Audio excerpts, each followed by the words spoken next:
when you work under such conditions, the only thing that is relevant is what you can do.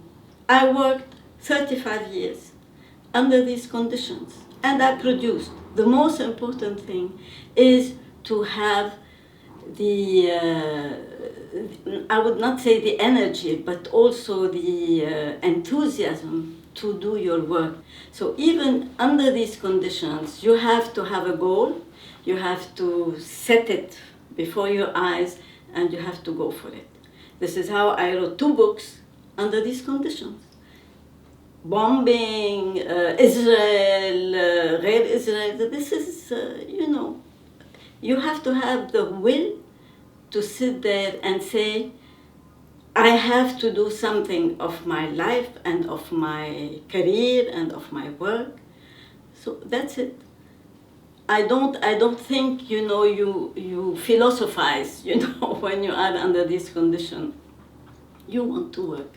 And I was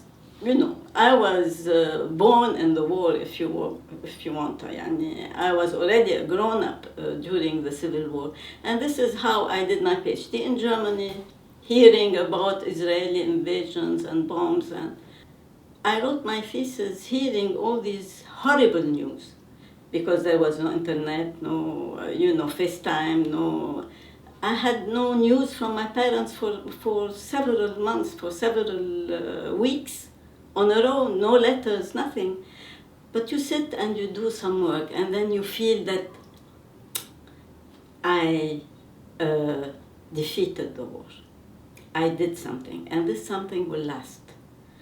And this is how it is. This is my answer to such a question. I will not be defeated by my surroundings if I have really a goal that I'm working towards. This is what I believe.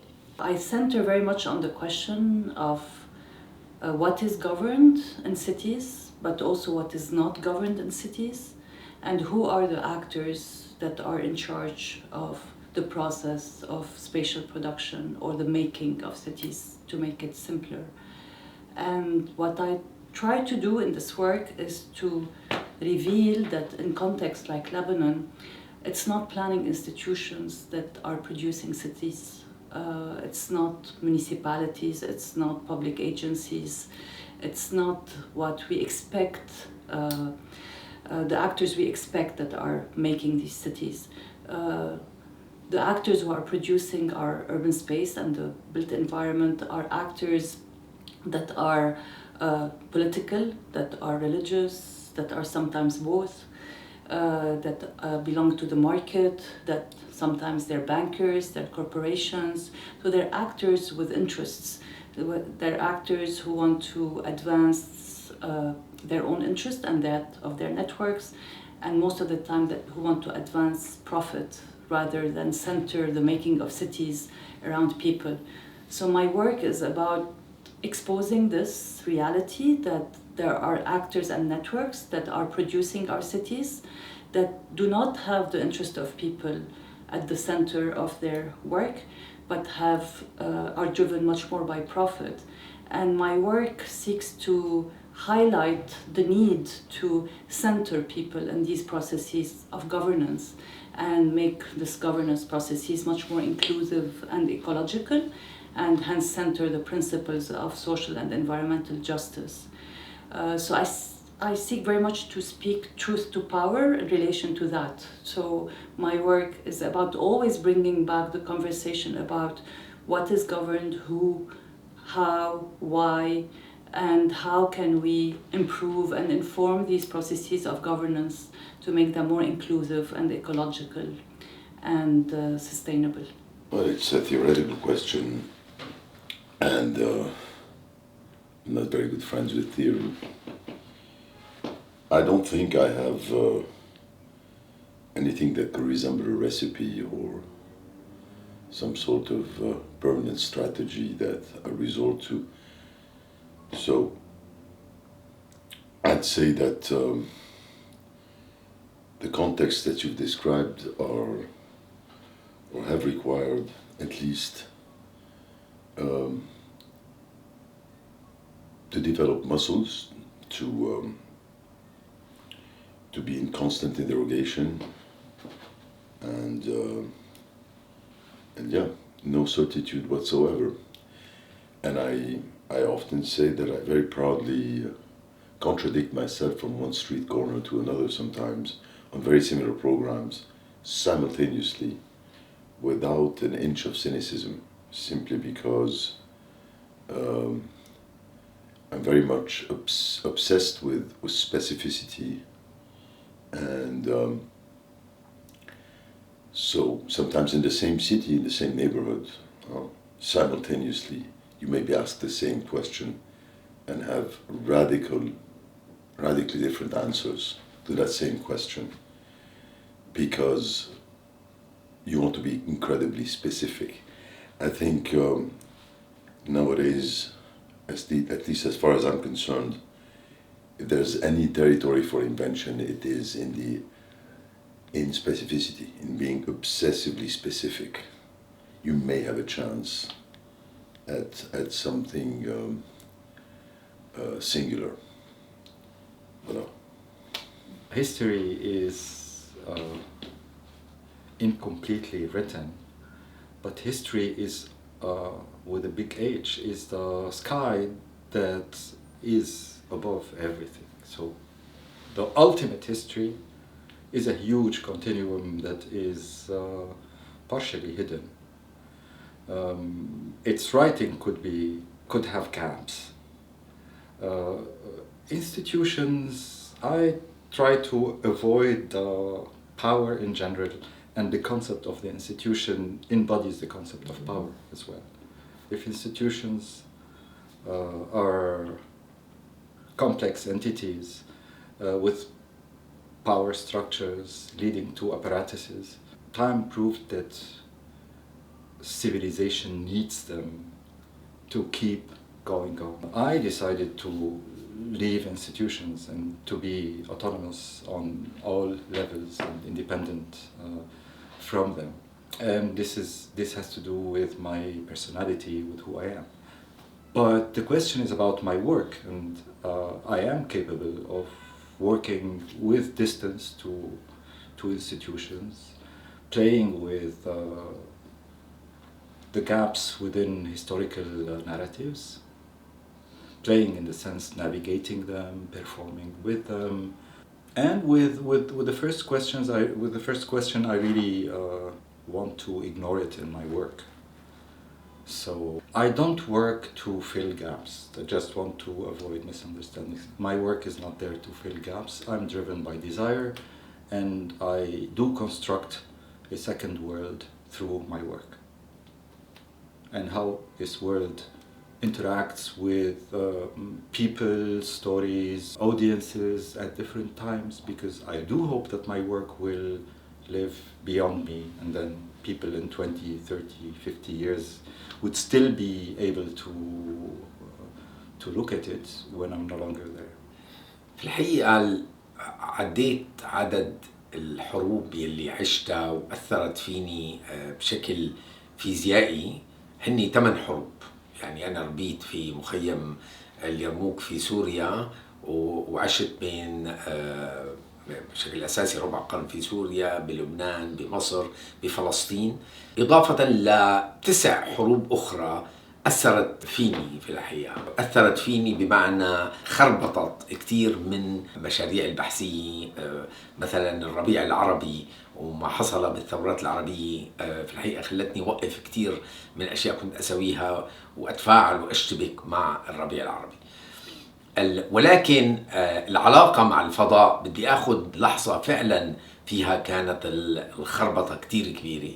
هي ال5 سنوات اللي عشت فيها في بين القدس ورام الله. كنت مدير مركز بحوث برام الله، وكنت تقريبا بهال5 سنوات 4 سنوات أثناء الانتفاضة الثانية. وفي الحقيقة كان كل يوم أطلع من بيتي من ضواحي القدس بيت حنينة باتجاه عملي. ما بعرف إذا رح أصل على العمل بعد نص ساعة، مفترض ماكسيموم نص ساعة، ولا ساعة، ساعتين، 3، أو يمنعوني إني أصل لرام الله محل شغلي. ونفس الشيء بالعودة. ففي الحقيقة هذا يعني نظرت له بمعنى شو معنات suspension. اعتبرت بانه في عنف بالسسبنشن، ما بعرف شو بدي اقولها بالعربي، بمعنى صحيح ما حدا عم بيضربك، ولكن انت بتشعر باي لحظه ممكن تكون تحت عنف، انه ما بتعرف امتى رح تروح على شغلك، امتى رح تصل لبيتك، امتى رح تعطي مواعيد والى اخره. فهذا نظرت له بعنوان العنف باعتباره ليس فعال بمعنى حدا عم بيضرب، ولكن بانه انت باي لحظه ممكن يمارس عليك العنف. في الحقيقه هذا فهمي لليوم كيف بنشتغل بعدم الاستقرار. ولكن خليني اخرج من مظلوميه واقول بانه نيتشه مثل ما بيقول نيتشه بانه الفوضى خلاقه، فبدي اقول انه عدم الاستقرار ممكن يكون، خلينا نقول، دوافع وحوافز باتجاه تفكير خلاق، تفكير ابداعي. ولهذا في الحقيقه في انتاج معرفي عربي خلاق في بعض جوانبه، رغم انا برايي كل العالم العربي إن كان تحت مطرقة الاستبداد أو تحت مطرقة الطائفية ولا الاستعمار ولا الاستعمار الإحلالي والحروب، كل العالم العربي اليوم بهذا الوضع، وفي الحقيقة عم بينتج شيء مع إبداع. The way I answer any question about my work these days is that the whole point of it is to create a space for me and my friends to be able to thrive. And that is somehow very much connected to this notion of the fractured timelines, where the starting point of this was 2012, where I was working with a friend of mine on making a magazine. Both of us weren't in the magazine sector, but because there were no rules, we could do whatever we want. So I started thinking about how can we bring people together to do impossible things through means that don't necessarily subscribe to the rules of reality. And being in Lebanon, this is something that I feel is a curse, but it's also a luxury. Brahim and I started the Outpost with no experience making magazines or literature, and we ended up making community because of it. So I think this is something that's very meaningful in my practice. One thing that I think is very particular to how I work, or at least how I acknowledge what I work these days, is the fact that I'm obsessed with building institutions. And the reason is that the institutions that exist, actually there are no institutions that exist in a way that I need them to, so I need to make them all the time. So it's a process of writing and rewriting the brief rather than making a project on its own. So I feel like being trained in Lebanon is something that influenced that heavily. In my work, there's always a struggle to define what I do, and I think this struggle to define also comes from the fact that the systems are fractured. Like there's no real method to be disciplinary, and I think this is very interesting because from the ambiguity has come like kind of a composite of what I do, which is this mix of using architecture as a world-making practice, using writing as kind of a space of intimacy, and thinking about how we're building futures despite what the existing platforms want to offer. We started working because of all those ruptures. We grew up in this situation with the civil war, and we started working in the aftermath of the civil war, or wars we should say, with this idea like how we're going to build a new imaginary. What is our relation to history, to the construction of history, to its latency, to the fact also that we were wondering how to archive a bit what was happening during the Civil War, what kind of images we could do. We started working with Khalil in the 90s, so the situation was a situation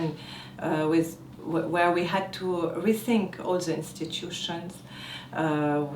we had to rethink our relation to it, our relation to art, what can art and film, images, representations can do, or how to build maybe representations that were closer to us. I think that this idea of ruptures is very central to our work, and it created a whole way of structuring our work, our thinking about it, or facing it. Those situations are part of our lives, and the way it goes for us, it's more this idea of how do we gonna build an imaginary that is different, how we're gonna also create this imaginary.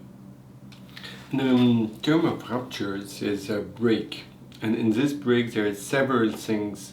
Sometimes there are things that should stop and others that you would like to continue. So in facing a rupture, you always consider what is the possibility of transmission, what is the possibility, and to whom are you addressing those questions about transmission, which community you belong. As Joanna was saying, when we started working, we had no choice that addresses those questions. We were not believing in the system that was presented to us and was so-called peace or reconstruction. And by just asking ourselves what kind of other possibility we should address, we were forced to start to propose alternative story, images, agencies. This is a word today that is very useful, but actually it is a kind of thing that push you because you want to start to believe in these words. This is a sentence we like to quote by Gilles Deleuze. It's reason to believe in this word, so we have to find those reasons. Lately we've been working on a lot around archaeology and geology. This idea of rupture is fundamental in geology. We did a whole project that we're still working on. It's an ongoing project called Unconformity or Unconformities. And the meaning of unconformity, maybe it's interesting for your question. It's this idea that there are ruptures in time, rupture in sequences of time because of a disaster. It could be like a catastrophe, natural catastrophe, an earthquake, anything. But those two sequences of times that were not supposed to meet because of this disaster and create something else. It's a renewal, a regeneration. And I feel that we always have to keep in mind when we talk about ruptures, specifically in this context, this idea that those ruptures, those lack of institution, those problems with history created also spaces to invent something else, spaces to rethink our in a way, our history, our heritage, if we can say, our transmission, and to be maybe free ourselves from a history that we couldn't relate to, an official history that we didn't really would believe. So, if we want to dig a little bit more, in the beginning of our practices, we were focusing much more on latencies. Latency is a state of something that exists, but the condition of visibility are not there. So we have to think in which condition there will a revelation will occur. Meaning latency is something we feel very much in Lebanon. We feel that all the problems are there, but there's a kind of small layer, very seductive, but all the problems are still there, waiting to appear again. Latency is also what we feel about people who are still missing in the civil wars, about all the problems, even the relation to certain invisibilization today, we will say, so meaning a systematic process that say this is not the question, we don't have to take this in consideration, we have to focus on other things, be it reconstruction or economical concern. In the latency process, there's always the hope that at the moment the condition of the revelation will be there. And this is also the process of rupture and regenerations. And also this idea of latency keeps in mind that something is hidden, something is not appearing. And so this was really a way that Khalil and me started working, facing this official history or official representation and images that we would not relate to talk about more what we call the stories kept secret, all what is in the margin of history. The cracks. اولا المؤرخ بشكل عام بغض النظر اذا كان عم يتعاطى بتاريخ لبنان او بتاريخ الحرب الاهليه على سبيل المثال او تاريخ العنف دائما في عنده تحديات. فكره انه الجدول الزمني او الروايه او السرديه دائما تكون نظيفه وجاهزه لواحد يتعاطى معها هو موضوع مش موجود. يعني حتى واحد لو عم يشتغل ببلدان على سبيل المثال النرويج او السويد اللي هي عندها صيت انه هي متطوره والدولة فيها موجودة، بيضل واحد يواجه هذا الموضوع لسبب بسيط. نحن ولا مرة كمؤرخين بندعي انه نحن عنا الحقيقة، ولا مرة بندعي انه عنا القدرة نعطي القصة كاملة. نحن عم نعطي وجهات نظر بناء على عملنا الآني اللي عم نشتغله بالظرف الموجودين نحن فيه، والأهم من ذلك شو في عنا اكسس للأرشيف. يعني بالأخير في كتير عالم بكون أنا مرات عم بحكي بمحاضرة عن لبنان بيتذمروا او بيعترضوا ليش انا ما عم بحكي عن فينيقيا مثلا. بقول لهم بكل بساطه فينيقيا هو موضوع اركيولوجي وهذا الموضوع مش موجود بالارشيف، مش هيك انا ما بقدر اتعاطى معه. برغم من كل هالتحديات هذا ما بيعني انه العمل كمؤرخ او كشخص باحث بالذاكره هو شيء مستحيل، ولكن في صعوبات، وهالصعوبات كمان بتخلينا اكثر واكثر نكون علميين بمقاربتنا، بمعنى انه بنقدم الموضوع بطريقه علميه. لما واحد يكون عنده ليميتيشن معين لازم يذكرها، ولما يكون عنده بايس معين انحياز شخصي للموضوع كمان لازم يكون عم بيضوي عليه.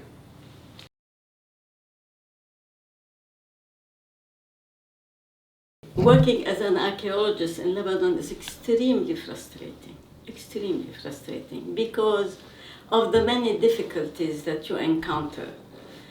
First of all, to have a permit. Second, to have, the possibility, the funding, to have the right people. It is quite challenging to be an archaeologist. But then, an archaeologist in Lebanon has also a lot of satisfaction because we are discovering a history that nobody else has really bothered to discover. They kept on repeating myths and legends, trading them orally from generation to generation, and they were perpetrating a lie. So our duty is to have the evidence, to have the material evidence, to claim different things, to say, well, the legend here is not correct. I will tell you what is correct. And then you can provide the evidence. The problem in Lebanon is that we had so few excavations over the years. For many years, Lebanon was a black hole on the map of Near Eastern archaeology. You have hundreds of excavations in Syria, hundreds of excavations in Palestine, in Jordan, Lebanon, zero. So this was very frustrating because we had to start not even from scratch, but to try to find a way to erase all the legends and the myths that were built mainly around the Phoenicians. And ask today even, you write a book, do you think anyone reads it? Nobody reads it. Because it's convenient to continue believing what you believe in. It's very challenging to try to change something. Mainly when you are so deeply convinced that you are different because you are a Phoenician. And I know many people who are really sincere and honest claiming this because they want it and they don't know any better. But the main thing is to change, to try to change this situation. And this is why you write. Otherwise, are we writing books, or why are we excavating? Why are we doing this effort? Because it's a huge effort. It is to establish a part of history that is, correct, that is based on facts, that nobody can dispute. So this is how you have to face these things. To be an archaeologist is not simply to go and move some stones and some dirt. It is today more and more an exact science with a lot of scientific methods to help archaeologists understand better what was happening and how it happened and why it happened. And this is, this is a lot of work. At all levels there are problems. At the level of, the legal level, the laws that we have, mainly the new laws that they invented or created, are very often against the preservation of our cultural heritage. For example, something that has really offended me, you want to excavate, that there's a very important site that was already, partly excavated by the Department of Antiquities. You go and you say, now this is too important and we don't want it to be bulldozed, we want to have it. And what happens?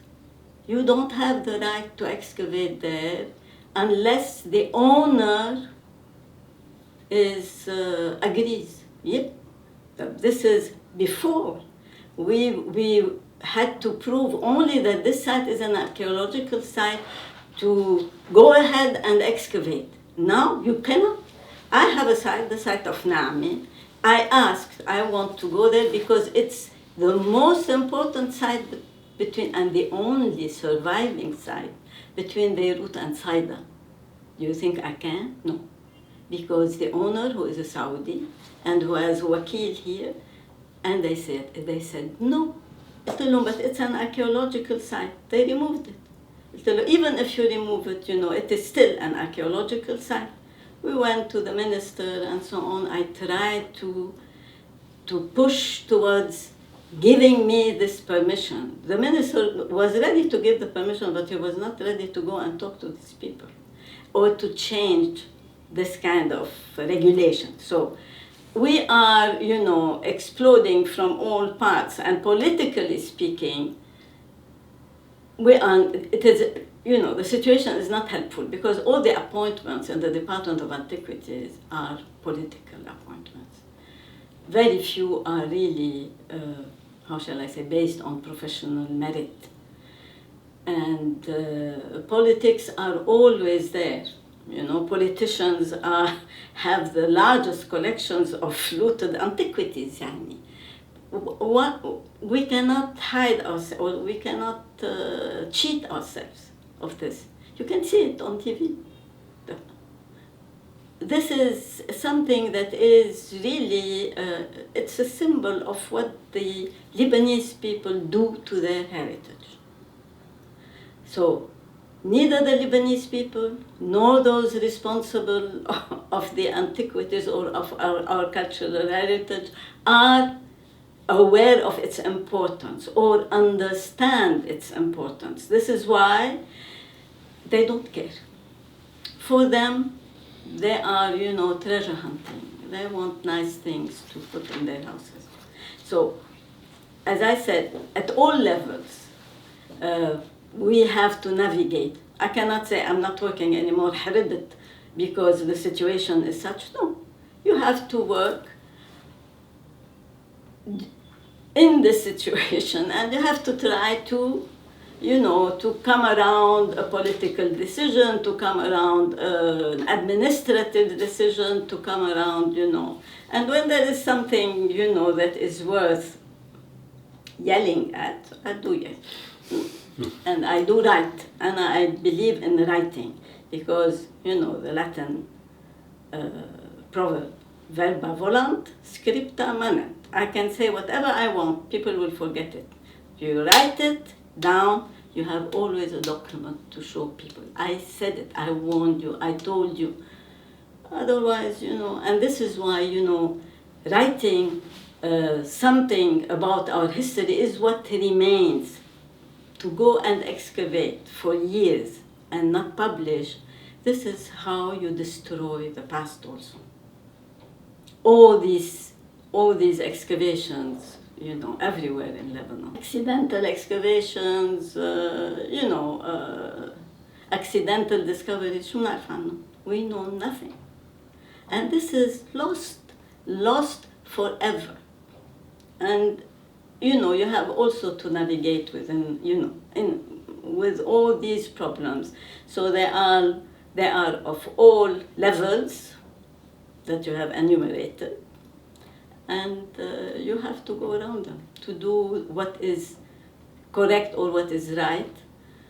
In spite of all these problems. So this is how I did it for many years, and how I succeeded in many ways to overcome such difficulties. I'm not a practicing architect and urbanist, so I'll speak more of someone who's teaching architects and urbanists and who's trying to instill in them these principles of social and environmental or ecological justice, and also ecological democracy. So there's a responsibility for architects and urbanists in shaping the built environment and being part of this network of actors I was just talking about earlier, and participating to these systems of power and the systems through which the built environment is produced. So as one actor among many, these architects and urbanists have the possibility of informing the process of decision making around projects, initiative, master plans, program, even speculative ideas about the built environment, and centering people and nature in these processes rather than gearing it always to values that are related to advancing profit.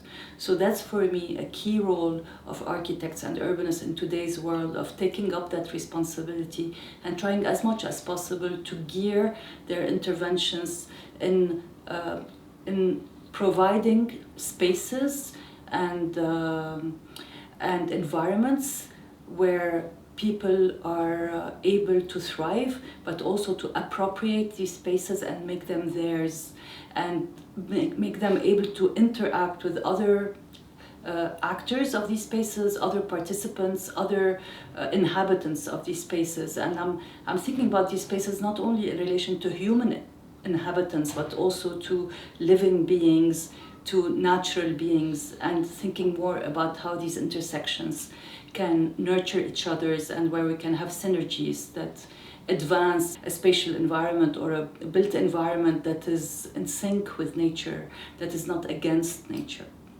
It's again a very, very vast question, and I'll try to be maybe as specific as possible through answers, but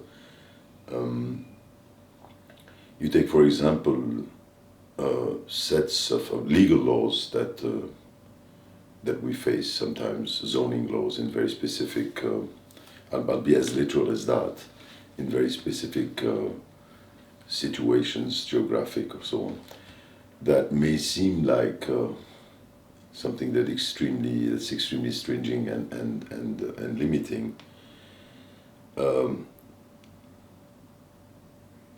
I think resisting them, even something as stupid as an irrelevant, very general zoning law that lacks specificity, resisting it, well, working around it, being exposed to it, may provoke some sort of invention. I was talking about invention a minute ago.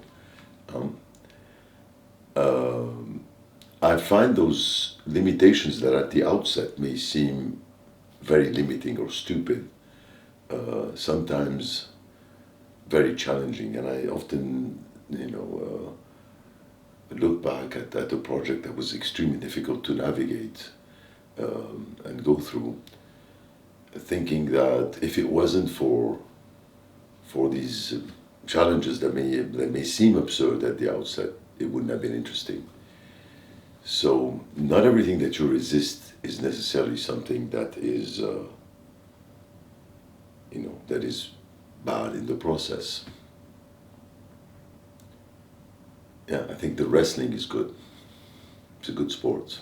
Whoever lives in Lebanon knows that it has been economically promoted as the Switzerland of this part of the world because of the secrecy of banking.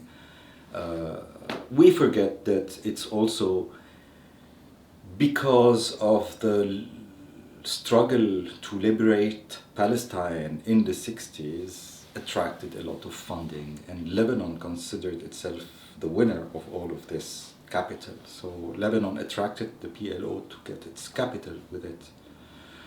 Had the PLO been bankrupt, Lebanon would not have attracted them. So anyway, I don't know why I'm saying this, because I'm writing something about that part of our history. But because you mentioned economic, I mean, economy is not separated from the social and the political, especially in Lebanon. When the banks attracted the money of the PLO, they were doing what happened six years ago, when everyone would get their telephone from their bank asking them to bring fresh money into the country. I mean, when you live in Lebanon, you have problems with the law. I mean, I start with the law against homosexuality. It's really, we are in which year, and I can't believe it. You can't get a civil marriage in Lebanon. You can't adopt easily if you want to adopt. Let alone the laws I'm not aware of. I mean, these are laws that affect every single resident in Lebanon. And okay, when you are born into this and you realize it's not normal that these laws are still active the way they are, you kind of develop a disbelief with local legislative system. And likewise, you develop disbelief with urban environments you live in.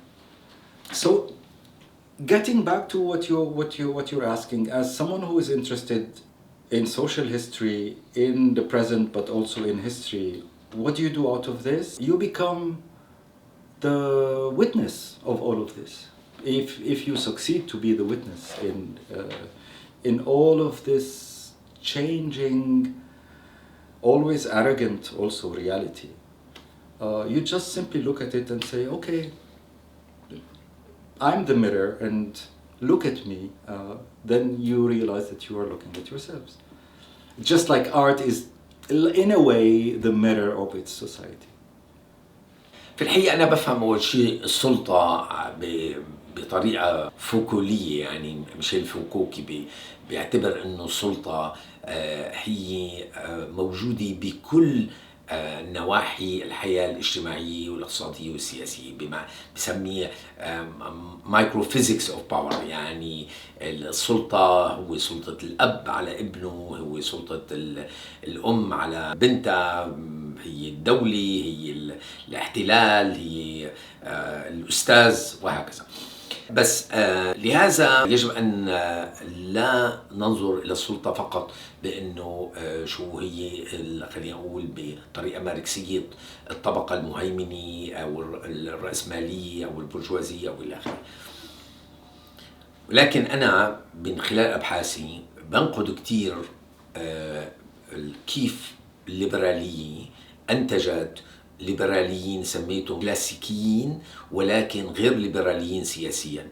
بمعنى كيف هؤلاء الليبراليين يلي بدي أحكي بصراحة جزء من العلوم الاجتماعية ممارسينها أمثالي، ولا الميديا، ولا كل منتجين خلينا نقول الاقتصاد المعرفي، ممكن يكونوا ليبراليين كلاسيكيين ولكن غير ليبراليين سياسيا. بأي معنى؟ بمعنى بأنه ما عادوا يهتموا بالعدالة الاجتماعية ويعطوها أهميتها، وبنفس الوقت صاروا يفرضوا مفهوم للخير، مفهوم الخير أو مفهوم الحياة الطيبة على كل شرائح المجتمع، رغم أنه بنعرف في فرق أساسي بالليبرالية السياسية حسب جان رول، في فرق بين مفهوم العدل يلي لازم المجتمع يتفق عليه، ونترك مفهوم الخير للأفراد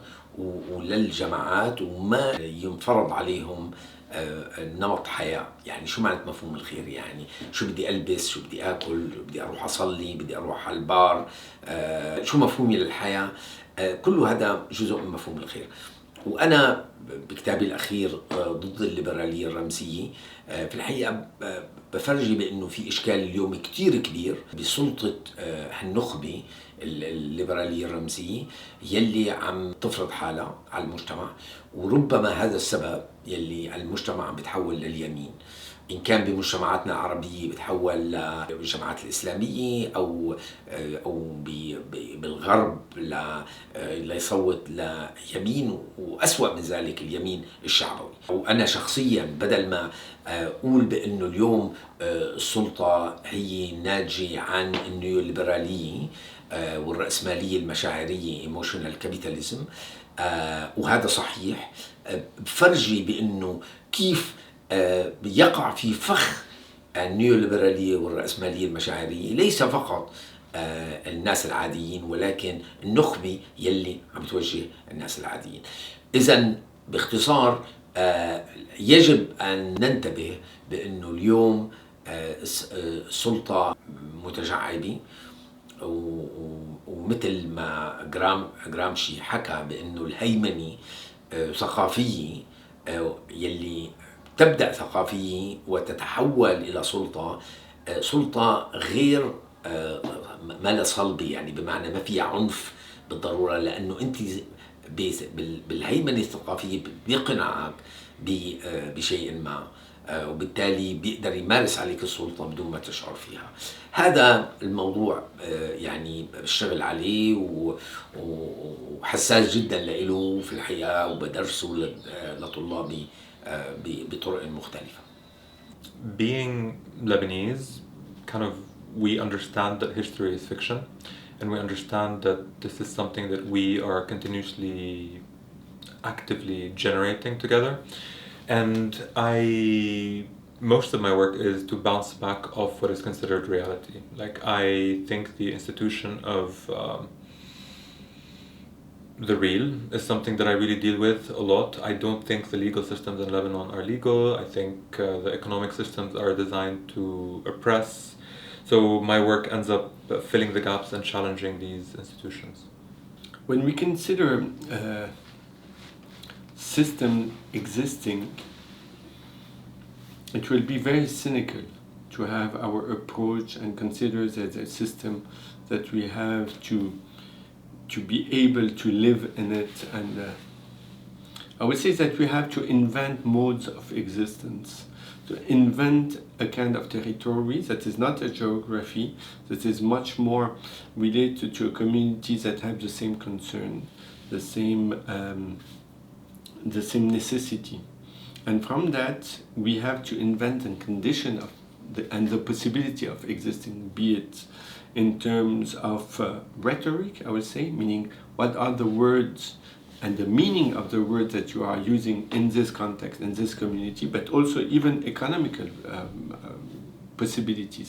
Meaning, for example, when we make a film, we want to be sure that we are in a way conform to a certain idea, at least of the economy of our film.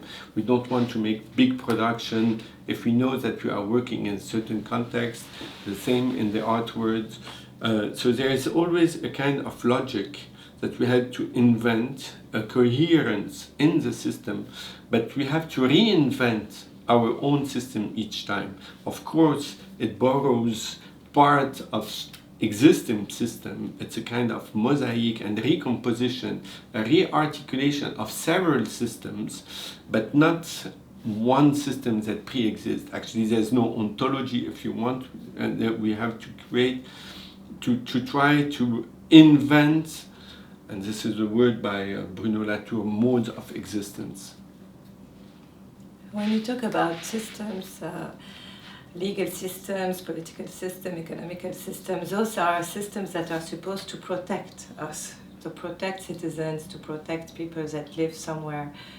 I think this is something that we lacked for many, many years. We were raised, we started to work, all of us, in the absence of those systems in a way, or their scarcity. It's not a total absence, and we see from now and more, even if it's lately, we have some hope, maybe, in some of those systems, that those systems didn't protect us, that those systems were not here. It created deeply in us this sensation of fragility. And I think this sensation of fragility is very important because it creates also the way we started to resist. I think that fragilities and lack of control is at the center, for example, of many, many things that we do with Khalil, and not only as a result, but also as a way, a process and a way of working. We feel that when you live in societies where ruptures occurred, whether unexpected, always happen, and there's no systems to protect you, you shouldn't try to control everything when you work, when you make a film or you make an artwork. There's something that you have, in a way, to let go and to accept that the fragility is at the core of what we do. And this is how when you do that, you invent something new, another system, a system made of serendipities and encounters, and there's no straight lines. So, and I think that, I don't know if this is really answer to the question, but for us, this lack of faith in all those systems were not a reason just to confront them, but to change in a different way, to be contaminated in a different, to this fragility, like I was saying, contaminated all our work and made us rethink also the way we would not accept to have power, in a way. We saw and we lived this idea of authoritarian militias and powers that are and patriarchal systems that really rotten all our societies. So the way also that fragility can be a very important tool is to refuse those ideas all the time of power, definition, control. I have to precise a little bit more what Joanna was saying. Fragility, in a way, is be confident in whatever can happen. And in most systems, when they are frightened of any changes, because they are frightened to collapse, they adopt certain posture and they become very rigid. And it's exactly the opposite what we are looking. We are looking to a certain kind of fragility where porosity, where the context will start to implement or contaminate your to listen to what will occur, to encounter the real or the context. To be open in a way to what's going to happen, to understand that things unexpected are going to happen, and to be able to process them and to reinvent, to transform them to something new. What maybe is the most important in this process is to transform and to create something poetic, political and poetical. And most of the system, as soon as they are frightened of any evolution or any revolution, they will adopt exactly the opposite procedure. So for us, in a way, fragility is what we can oppose to the system. ما في يقول في سيستم قانوني بيمنعني، بس بشكل عام الدولة اللبنانية تمنع الكلام عن الذاكرة أو عن التاريخ لبنان، لأنه أي تاريخ بيعري سرديتهم أو بيذكر العالم إنه الدولة اللبنانية هي مسؤولة عن الجرائم المرتكبة، لأنه أغلبية الأشخاص اللي هن بالدولة هن أمراء حرب، أو على سبيل المثال هن شاركوا بانفجار مدينة بيروت ب4 آب. الفكرة الأساسية واحد لازم يكون بيعرف الليميتيشنز، والأهم من ذلك إنه عادة المجموعات بلبنان اللي بنطلع عليها اسم الطوائف أو الأحزاب عندها سرديتها اللي هي جزء من هويتها، مثل ما العالم جزء من هويتهم، علمهم الحزبي. مشان هيك بيلاقوا صعوبة كتير إنه يقروا التاريخ اللي عم بتقدميه بدون ما يقروا اسمك. على سبيل المثال أنا شخص كاتب عن حرب الجبل بين الدروز والموارنة، أغلبية الموارنة بدوا بفكرة إنه هيدا الدرزي ما حيكتب تاريخ منصف عن الحرب الأهلية اللبنانية وما حينصف المسيحيين، والعكس صحيح. الدروز بيلاقوا باسمي إنه هيدا شخص لازم يكون رافع راية الدروز ويدافع عنها بشكل عمياني. بشكل عام بعتقد أحد أخطر القصص الواحد لازم يعرف كيف يناور فيها أو حقل الألغام هو حقل الذاكرة، اللي هو موجود بكل البلدان ولكن بلبنان موجود أكثر، وقد يتحول إلى شيء عنفي. يعني فجأة بليلة وضحاها ممكن شيء واحد كاتبه يصير بولزاي بشكل عليه خطر. وخير دليل اللي عم بيصير مثلا بالسويدة بين الدروز هلا والبدو، هذا موضوع موجود مثلا بالتاريخ، ولكن مقاربته حاليا خاصة من وين واحد موجود بالبوليتيكال ديفايد، هل انت مع الشرع او هل انت مع اسرائيل، وهذا شيء مش مزبوط. نحن اللي بنعمله عادة بالتاريخ بنفكك السرديات الموجودة ونجرب قد ما فينا نفهم انه بالاخير هذه الاحداث وراها اشخاص، والاشخاص وراهم اهداف، وهالاهداف هي اهداف آنية ولربما سخيفة.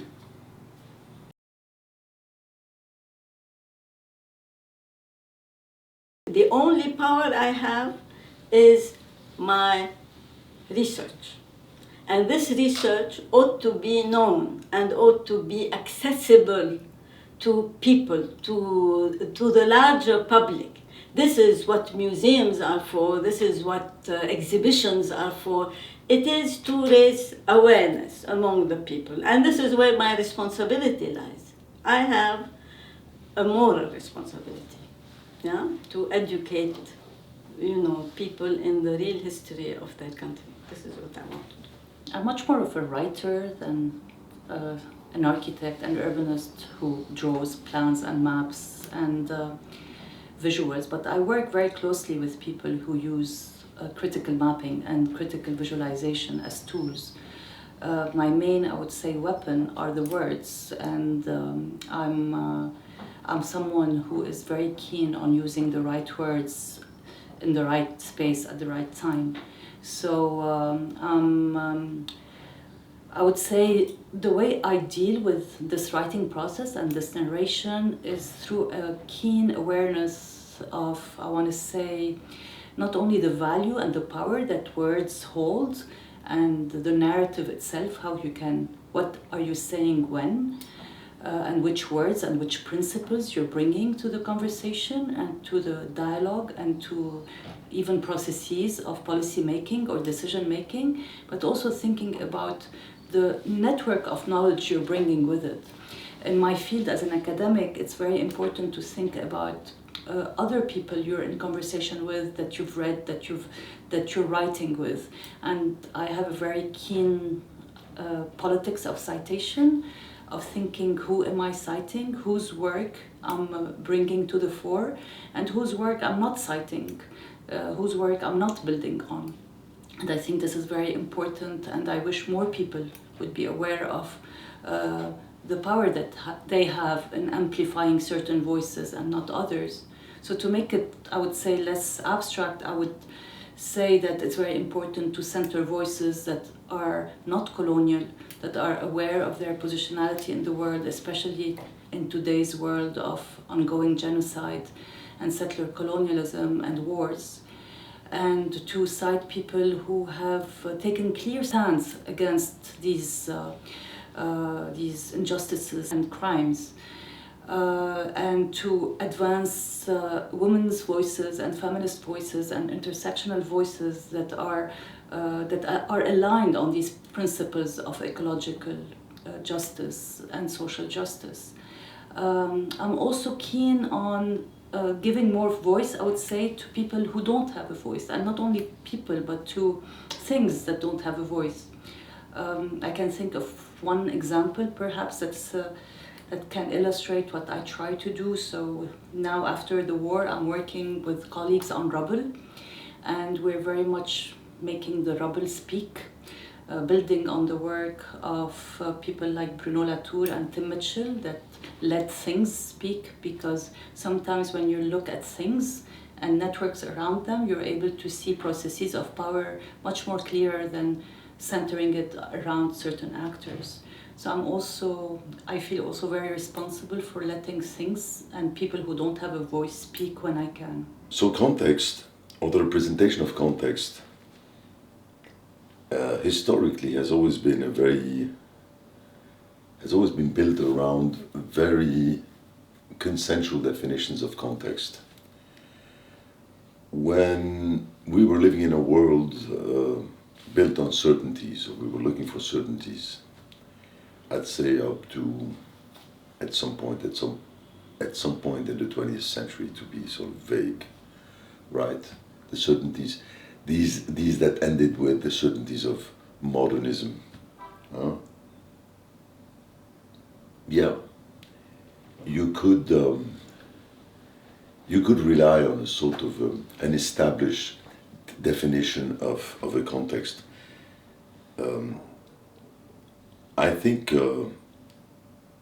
as far as I'm concerned, I'm not interested in consensual definitions of context, because they completely annihilate anything that does not fall in that norm, in that consensus.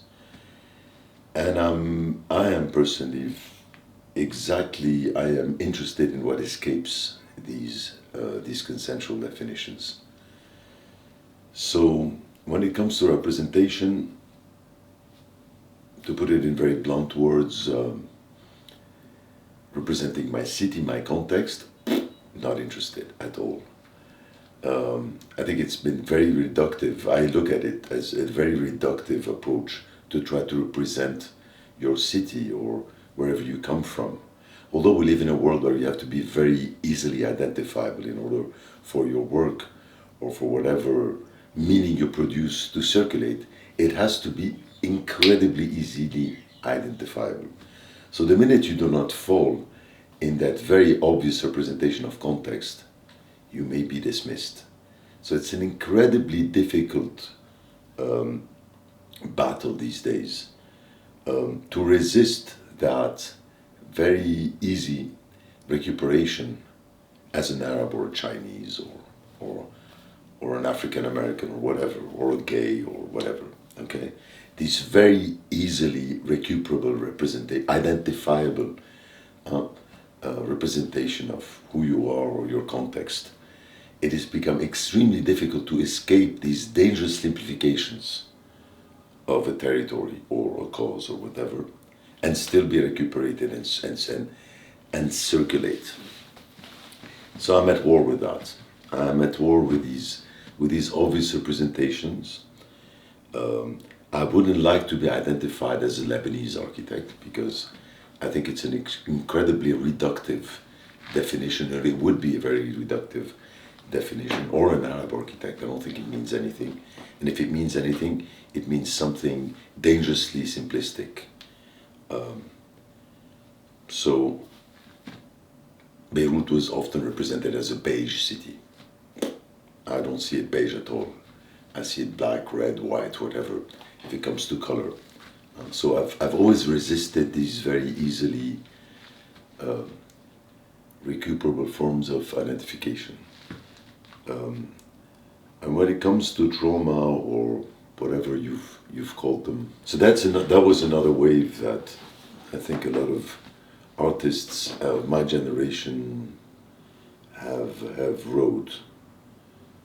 Not that much architects, but artists mainly of my generation, because at some point you were expected as a Lebanese artist to be limited to certain territories or certain causes or certain questions.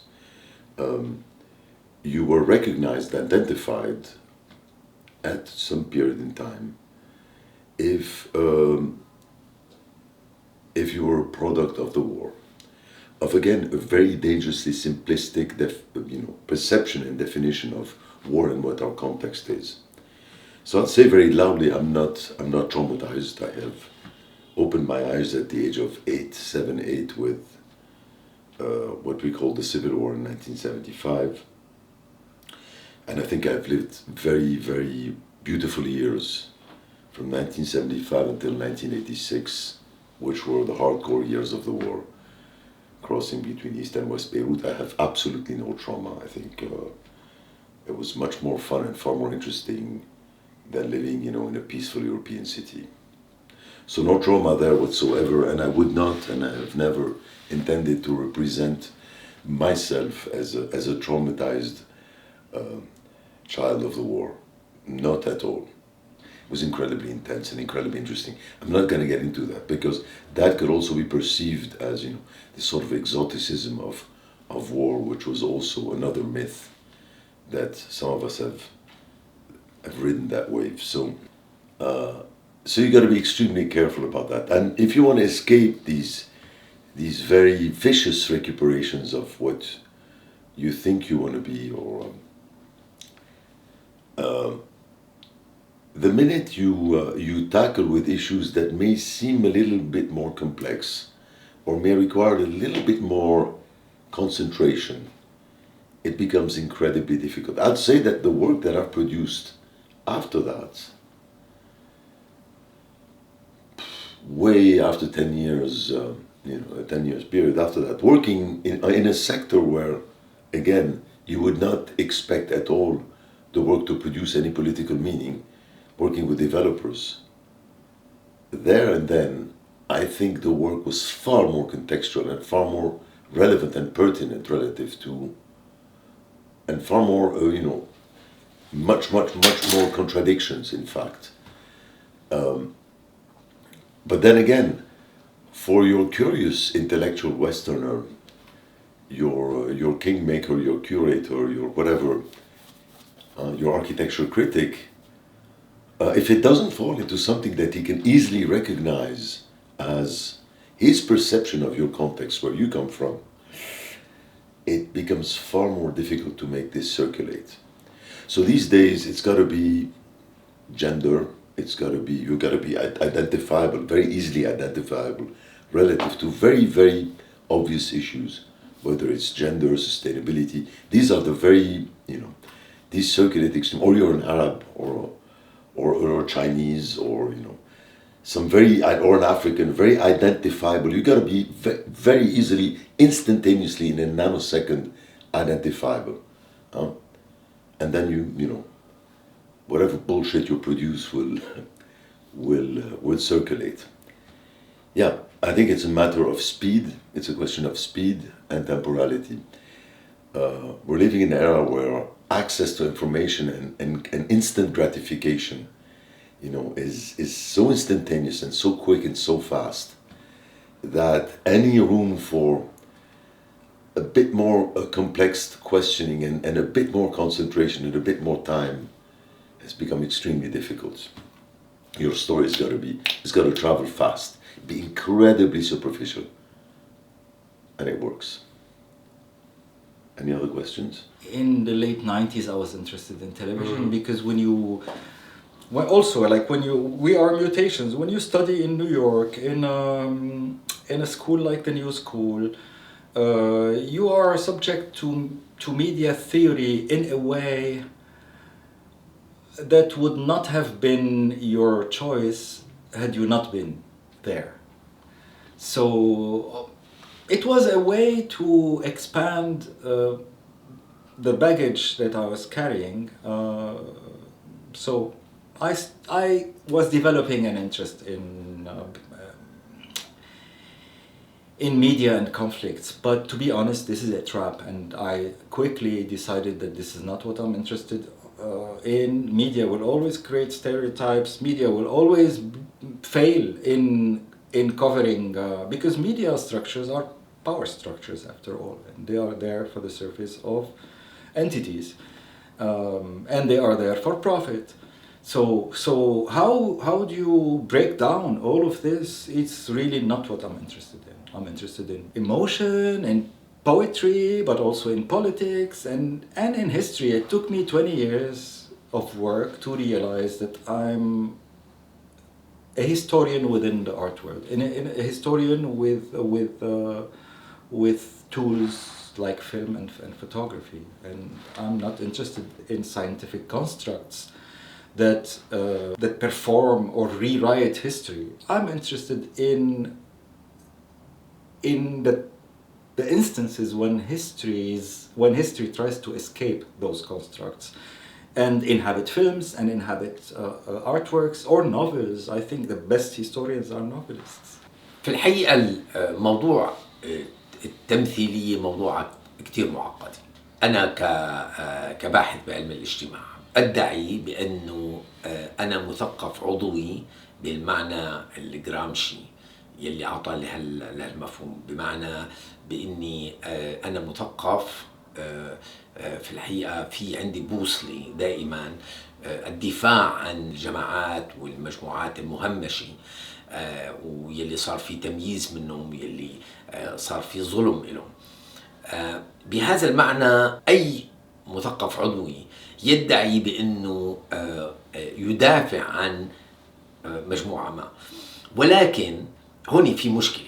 يعني خليني أحكي شيء دقيق. مثلا أنا اشتغلت لمدة 15 سنة عن اللاجئين الفلسطينيين، وآخر شغلي كان بلبنان هو عن موضوع حوكمة المخيمات. كان يقلقني جدا أنه ليش ما في حوكمة رشيدي، بمعنى انتخابات لمجلس بيمثل اللاجئين الفلسطينيين يلي اسمهم بالمخيمات الفلسطينية بلبنان وغير لبنان اللجان الشعبية. في الحقيقة أنا الذي أدافع بشراسة عن اللاجئ الفلسطيني، وأنا اللاجئ الفلسطيني واحد منهم. وجدت حالي بأنه أكتب شيء ضد اللجان الشعبية.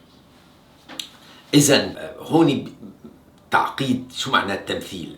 هل أنا الذي أدافع عن الفلسطينيين؟ في بعض الفلسطينيين ما لهم مبسوطين بالشيء يلي أنا بكتبه. فلهذا في الحقيقة في دائما مسافة آمنة، خلينا نقول، بين الباحث وبين الناس يلي بيبحث عنهم، بحيث دائما يقدر يمارس الوظيفة النقدية اللي برأيي هي هامة جدا، وربما تكون أهم من وظيفة خلينا نقول الدفاع أو المدافعة عن المهمشين. The issue of representation is something that I've been struggling with, where I feel like representation in my practice is not about making things visible. It's mostly about creating methods and systems and trying to snap out of stereotyped representations. So operating between Lebanon and abroad, I'm always expected as an Arab artist or thinker to represent life in Lebanon, to showcase what we do and who we are, and a lot of post-war stuff. But what I'm more interested in is what can we create as methods that are relevant to the region, and also methods that can be imported outside to make it a two-way street, not just something that we're importing. So for example, with the Dongola architecture series that I edit, one of the important factors is that I wanted to make sure that students of architecture in the country would have relevant books and not necessarily have to look at Western architects to think about whatever they need to consider. And another project that I'm working on, the Futurist Arab Index, started from a very simple question. Like, how come if we look at museum acquisitions around the world and we look for futurist Arab art, it's super rare to find anything? And the reasons are systemic. It's not something that happens by mistake. We come from a place that is filled with mythology and fiction, and I wonder why sci-fi is not even our native language. So when we ask these types of questions, it takes you to method and structure, and this is kind of where I fall into. From the beginning, we had in our medium a kind of deep questioning on the medium by itself, how it was affected by certain contexts. So, like Joanna was saying, we were not taking images of, or representation, not just images of violence, but seeing how this violence were affecting all kind of representation, be it images, photography, storytelling. The traditional, for example, storytelling was not something in which we were believing, like a police film in the West cannot be adopted here. This is the same causality, we're not working. The question of the hero was by itself, for example, something that we have to re-question. The relation to perspective, to what is visible, what is invisible, the latencies, all those questions was at the core of those questions about how we can be in a way lucid to a certain context and a very specific context. The question of the responsibility, we come from a cinematography that is less represented than others. We do images in a place where in the same time there are a lot of images, a lot of representations. Most of them are very orientalist and cliché. You have to deconstruct images, to deconstruct representation, to go to fight some way of being perceived, or even to perceive ourselves, because it's not always about the eye of the others. It can also be the way we represent ourselves, the way we don't authorize ourselves to dream of something or to have some narratives. And this is very important. It's not always about the way we are perceived. I talk a lot about imaginary because I think this is really a key thing. This idea that imaginaries are built, that we can free them, and we can also reinvent our own imaginaries where we could participate to the space race, imaginaries where we are able also to be artists that can really tackle very contemporary question in a very contemporary forms, because it's very important also that we never consider that what we do is good for a certain context. What we do are the mediums that we are using, have to be formally questioned and re-questioned all the time. And there's no innocence in producing images. When you produce an image, you add an image to a flow of images and representation and perception. So when we started working with Khalil, we were working in a context where we say there was many images of wars that were in our minds and everywhere, spread everywhere during the 15 years of civil wars. But in the same time, we felt that we were not going to produce those kind of images. We would be using images to deconstruction. One of the first projects we did was called Wonder Beirut, where we took images of postcards. So postcards are, those images very cliché about Beirut of the 70s, and we start burning them. Not only you just remove the phantasm, the mythology, but also you build something else. You can act on images and on representation.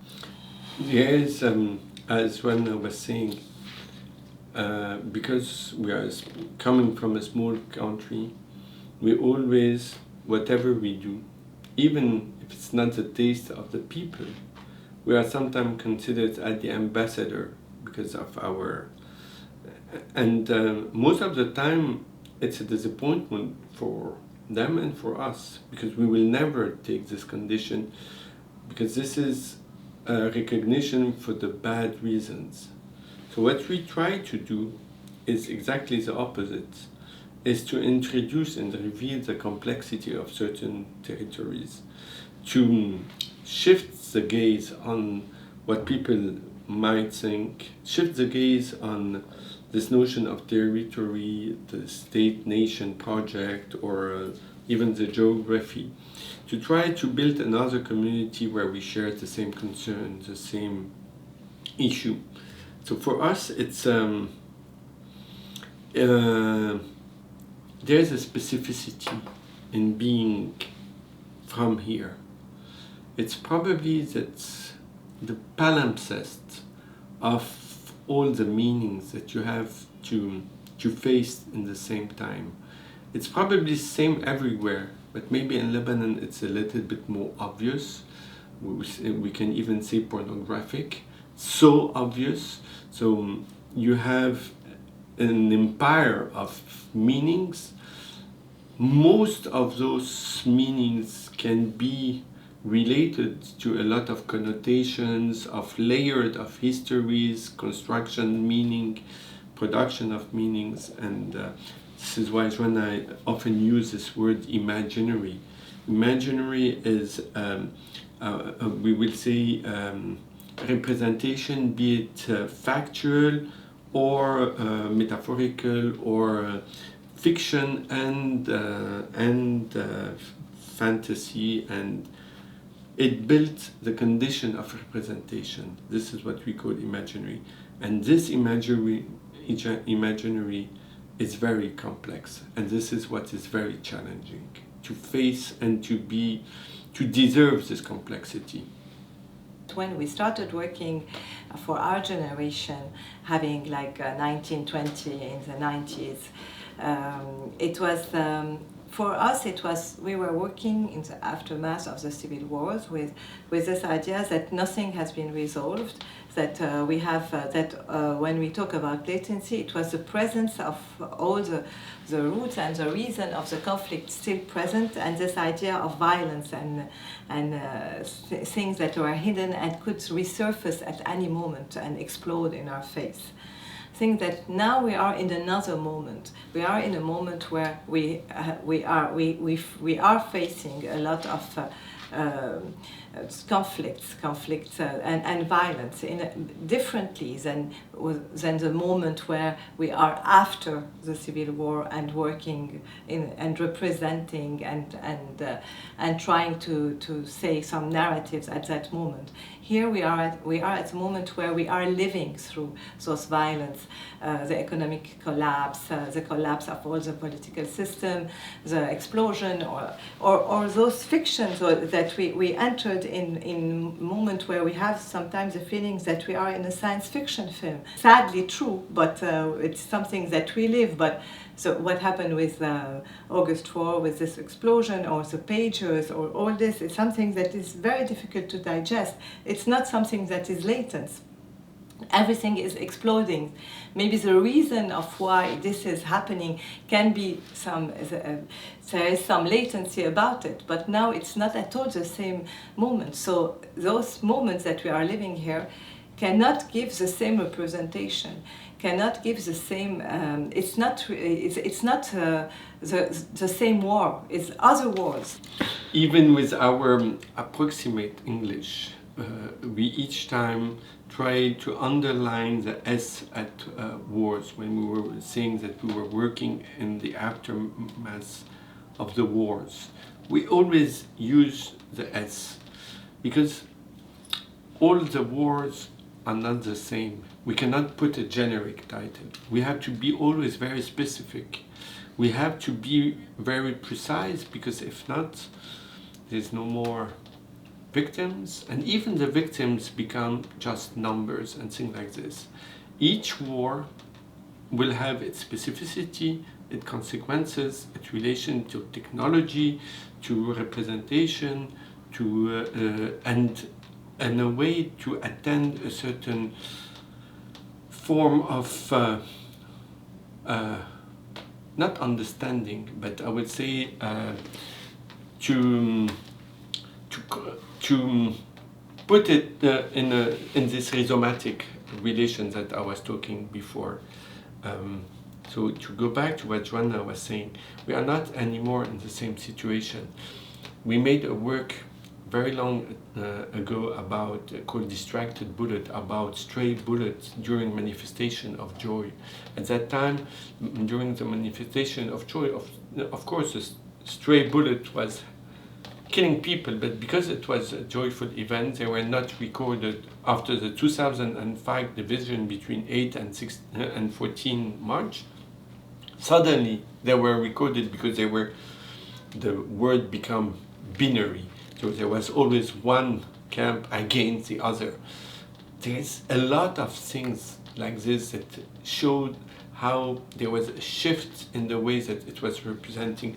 Of course, the relation to technology changed completely.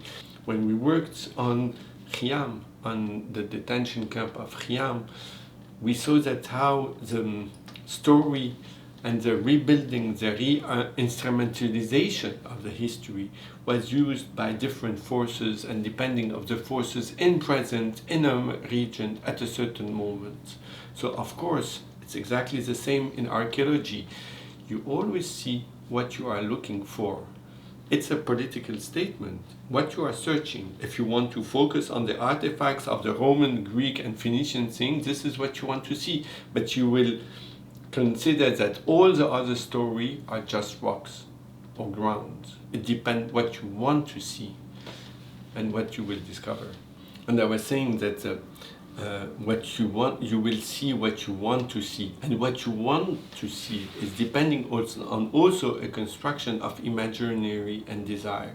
So it's always this interaction about how you gonna encounters other possibility to be able to see.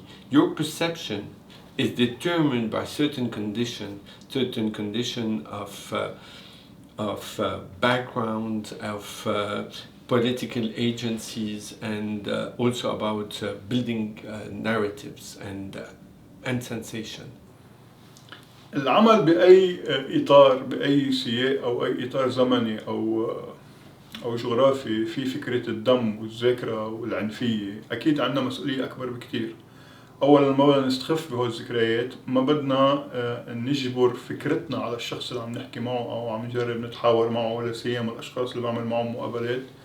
وثم الأهم، واحدة من القصص اللي نتعلمها مع الوقت، خاصة لما نكبر، هو إنه نتعلم نسمع. لأنه أغلبية الناس اللي بيشتغلوا بالفيلد تبعنا بيجوا مع أفكار معينة من تدريب معين، من مدارس فكرية معينة، هدفهم إنه يطبقوا هذا الشيء على الأرض. بالشغل وبالأبحاث تبعنا بنوصل لقناعة مرات إنه هيدي ربة المنزل اللي عم نحكي معها، اللي قطعت عليها الحرب الأهلية، أو اللي قطع عليها انفجار البور، أو اللي قطع عليها انفجار الحريري على سبيل المثال، تعرف أكتر منا، ومن هون فينا نتعلم منها. وبنفس الوقت كل ما بحثنا أكتر عن أسباب المشكل ومين مات وكيف مات وكل هول، ومنحط أسامي وأشخاص ووجوه على هول الضحايا، منصير أكتر متواضعين. واحد لازم يكون همبل. كمال الصليبي معلمي وأستاذي دائما بيقول كل ما واحد بيتعلم أكتر لازم يكون متواضع أكتر. وبعتقد هذا هو التحدي الحقيقي بالشغل بشكل عام، والشغل بالإطار اللي ذكرتيه حضرتك. بطبيعة الحال منه هين واحد يكون حيلا شيء بهذا البلد، إن كان على سبيل المثال موزع جرايد، أو إن كان أكاديمي ومؤرخ أو صحافي. أنا ما بدعي أنا صحافي، أنا مزبوط بطلع على الإعلام بكتب، ولكن أنا بعتبر حالي ما يطلق عليه بالإنجليزية public intellectual. ولسيما أنه آخر 10 سنين أو أكثر دفعت فينا كأشخاص بنمتهن صناعة الكلمة والكتيبة والأفكار والمحاضرة، أنه نحكي مع العالم ونحكي مع الشعب اللبناني لنذكرهم شو أهمية الديمقراطية وشو أهمية العدالة. لسيما أنه نحن كأشخاص مستهدفين أكثر بكتير من العسكريين بلبنان. هلا في كتير عالم بيشوفوا أنه جماعة حزب الله عم يتقتلوا، ولكن نحن من 2005 إذا مش قبل دفعنا فاتورة كتير كبيرة. سمير أسير والعديد من المثقفين، صديقي لقمان سليم اللي انقتل لأنه هو صاحب كلمة حرة. التحدي الحقيقي هو نضلنا نقدر نحكي بطريقة، وبنفس الوقت التحدي الكبير هو واحد يقدر يكون ناشط سياسي واجتماعي، بنفس الوقت يلحق على شغله. يعني العامل الشخصي كمان بيلعب دوره، خاصة انه عائلتك بتتعرض لكتير ضغوط.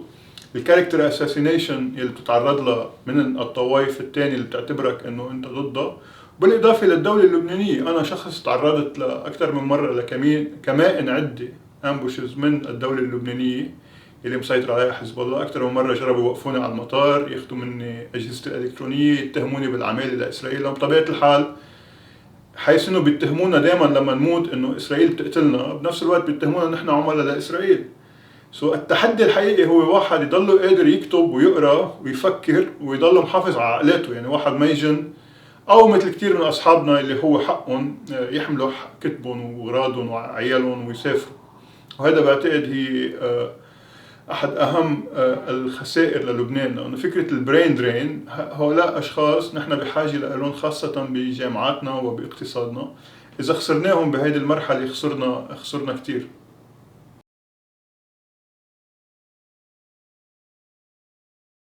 The Department of Antiquities can be very helpful. And I always tell them, you are a public service, you are not there to obstruct what people want to do. You have to facilitate our work, and they do. So we obtain permissions, we obtain, for several years, we get our permission at the end of the day from the government. This is not only the minister, but the government. So we do have some support from the Department of Antiquities within their means and within their limits. But it would be unfair to say that we do not have support. Now, financial support is very rare in Lebanon. I mean, except for AUB that gives us, a limited budget. But when you have European partners or American partners, they can bring hundreds of thousands of euros or dollars. And this is what happens because it costs a lot of money. And the means are so modest in Lebanon that, it's difficult to do the work, alone.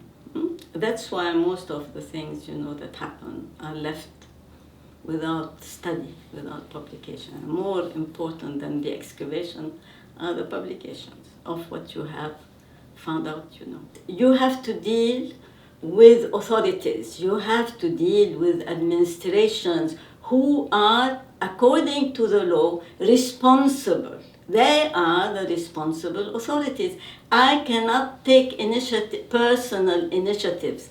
I have to go back to them. So we have to have a collaboration, a clear, fruitful one. We cannot simply say, I go and I do my little hole. It's forbidden. The students tell me, in my garden, in my father's garden, we found this, it's our property. No. This is national property. This is not your property.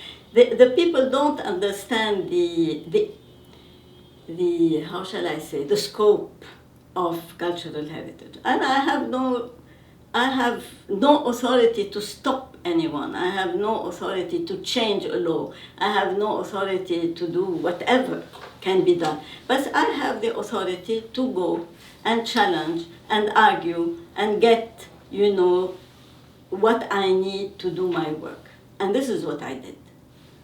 This is why I was able to do what I did. Otherwise, under the circumstances, I could have lied down and not done anything. But you have to fight. I mean, it's useless to sit back and watch.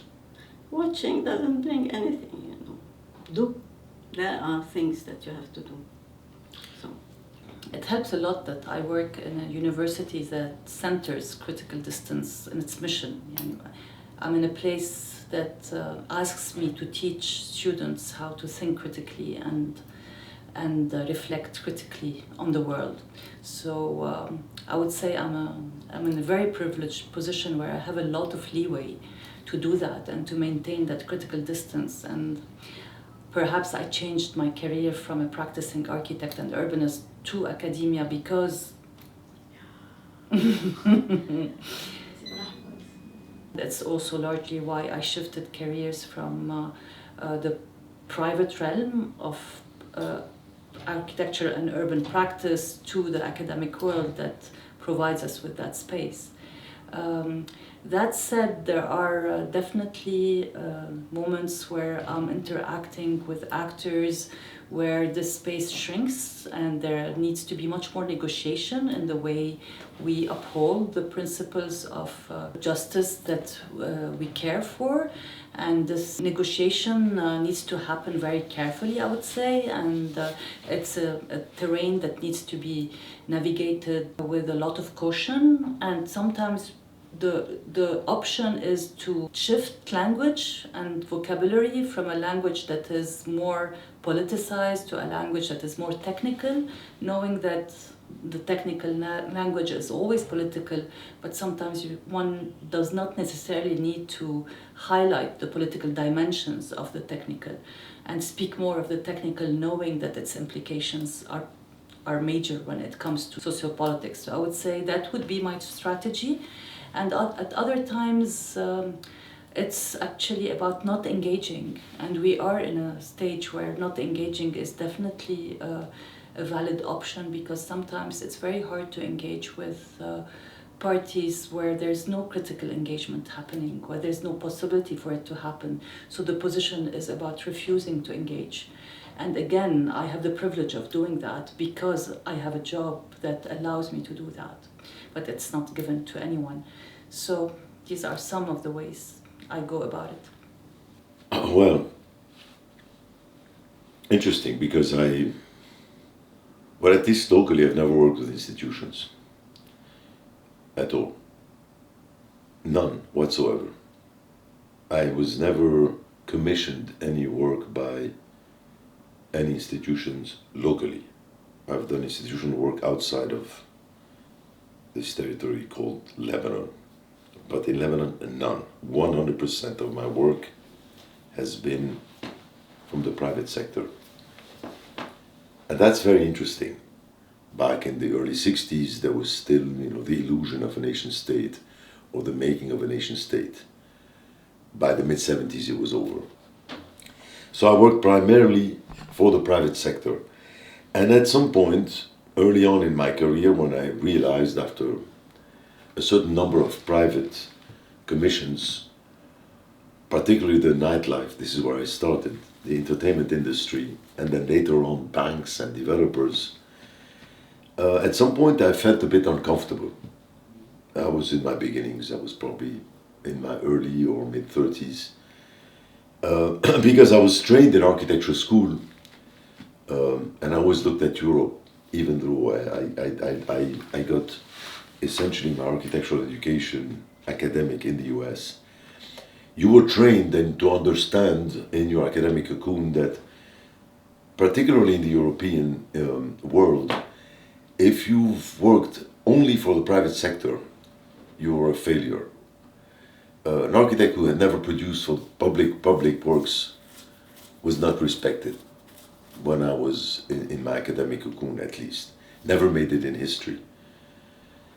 So, relevant projects, the way we were taught architecture, whether you're schools, public housing, museums, opera houses, and so on, never the private sector. The private sector is bad. So at some point, I'm in my mid-30s, I'm getting close to my late 30s, and I'm starting to ask myself very seriously, where am I going? Because no public commission whatsoever. Does that mean that I'm a bad architect? Working exclusively for the private sector, doing entertainment, which is not the most glorious chapter in architecture history, or never recognized even in architecture history. Where am I going? Until it took me some time to start really enjoying it. Why? Because working for the private sector comes with something very interesting. You're not accountable for what your work means politically. Pretty soon I started abusing of that. You're not publicly accountable, but you're responsible, but you're not. Are you rolling? Yes. So at some point I started abusing of this and enjoying it. Enjoying the fact that working for the private sector, I was not necessarily accountable for what my work meant politically. And let me elaborate on that. Meaning, when you design a nightclub or even work for a developer, the agenda of your client is not political whatsoever. It's purely driven by profit, which could be looked at as a bad thing. But there's no political agenda, there's no morale here. Unlike some of my colleagues who are practicing in the civilized world, building museums and opera houses and schools and public housing, pretty soon I noticed that these guys, these colleagues that I envied initially, because I thought that I'd only be an interesting architect if I produced public architecture, right? But suddenly I look at these guys and I see that they're completely trapped in the weight and political responsibility that the institutional projects had imposed on them. While myself, working with pirates, entertainers, and people who did not have a political agenda whatsoever, was liberated from that and could take on positions that were far more radical than the well-behaved architects who were doing public architecture. And I started abusing of that very much and enjoying it extremely, to the extreme.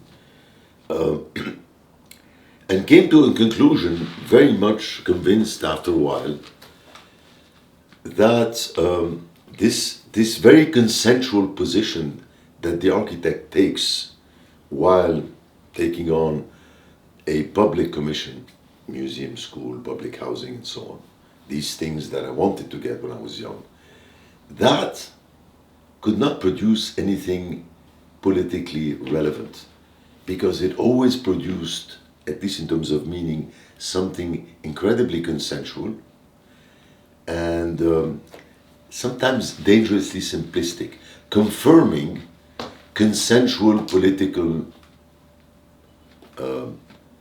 obvious known definitions.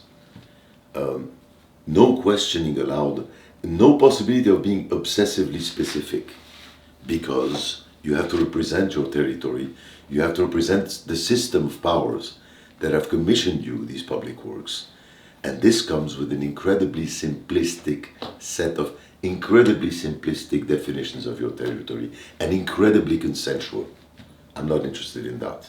I'd rather work with a pirate who doesn't bear that responsibility, doesn't carry that weight, and then go to territories where you're completely liberated and can take far more acrobatic or radical or more relevant postures, and therefore develop more interesting definitions of your territory and that escape this very simplistic consensus. في الحقيقة خليني أقول السوسيولوجي العمومي أو بحث الاجتماعي العمومي هو يلي بيتأكد بأنه كل المعرفة يلي بيقدمها ما بيقدمها فقط مشان الترقي بمجلات أكاديمية ما بيقروها إلا حفني من الأكاديميين وبيصيروا على شكل فقاعة بابل.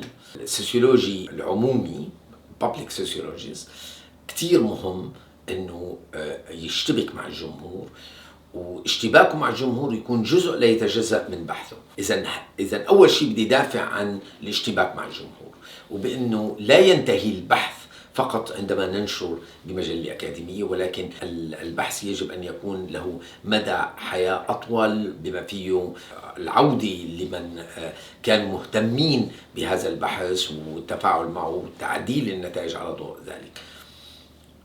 ولكن في الحقيقة هذا موضوع لازم أعترف أنه معقد، بمعنى كيف الواحد يحافظ على وظيفته النقدية أو بنفس الوقت يحكي شيء ممكن ما يعجبه المجتمع المحلي ويدفع المجتمع المحلي لمكان نقدي. رح أجيب مثال كثير دقيق. اليوم شو معنات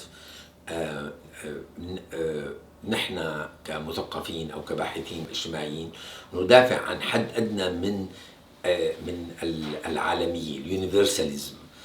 العالمية هي بمعنى وجود لغة مشتركة مع الآخر. كيف أنا فلسطيني بدي أطلب من الألماني والفرنسي يدافع عن حقوقي إذا ما كان في لغة مشتركة معهم؟ إذن نحن ندافع عن اللغة الإنسانية وشيء اسمه يونيفرسال، شيء اسمه شمولي، ولكن كيف أنا بدي دافع عنه حتى أمام طلابي بالجامعة الأمريكية ببيروت بالوقت يلي إني بيقولوا لي بأنه اليوم بأمريكا وبأوروبا في انتهاك صارح للإعلان العالمي لحقوق الإنسان. هون الموضوع بصير هام جدا، بأنه نعمل الجدل معقول، بمعنى أن لا نرمي الطفل مع ماء الحمام الوسخ، هذا المثل الإنجليزي، بمعنى أن لا نرمي أهمية اللغة الإنسانية بحقوق الإنسان، لأنه في طرف مهيمن لم يحترم الناس يلي تحت الاستعمار، وخاصة الاستعمار الإحلالي. إذن اليوم نحن نكون بزمن إبادة جماعية بغزة، وكيف اليوم بدنا نحكي على أنه رغم ذلك ندافع عن لغة إنسانية.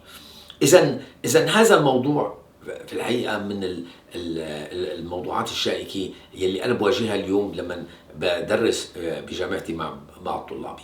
ولهذا مثلا اقترحت بأنه اليوم كيف بدنا نتعامل مع فكر هابرماس الذي دافع عن إسرائيل وإبادتها للفلسطينيين، وبنفس الوقت كتب من أهم كتاب كيف العقل التواصلي أو الفعل التواصلي من أجل الديمقراطية الليبرالية. كيف نتعامل مع ذلك؟ كيف نتعامل مع ميشيل فوكو يلي هو من طرف عنده ممارسات بيدوفيلية بنسميها، يعني بمعنى كان ضد تجريم الممارسة الجنسية مع القاصرين والقاصرات، وبنفس الوقت هو عنده فتح عظيم بأفكار بتاريخ الجنون والتاريخ الجنسانية والآخر.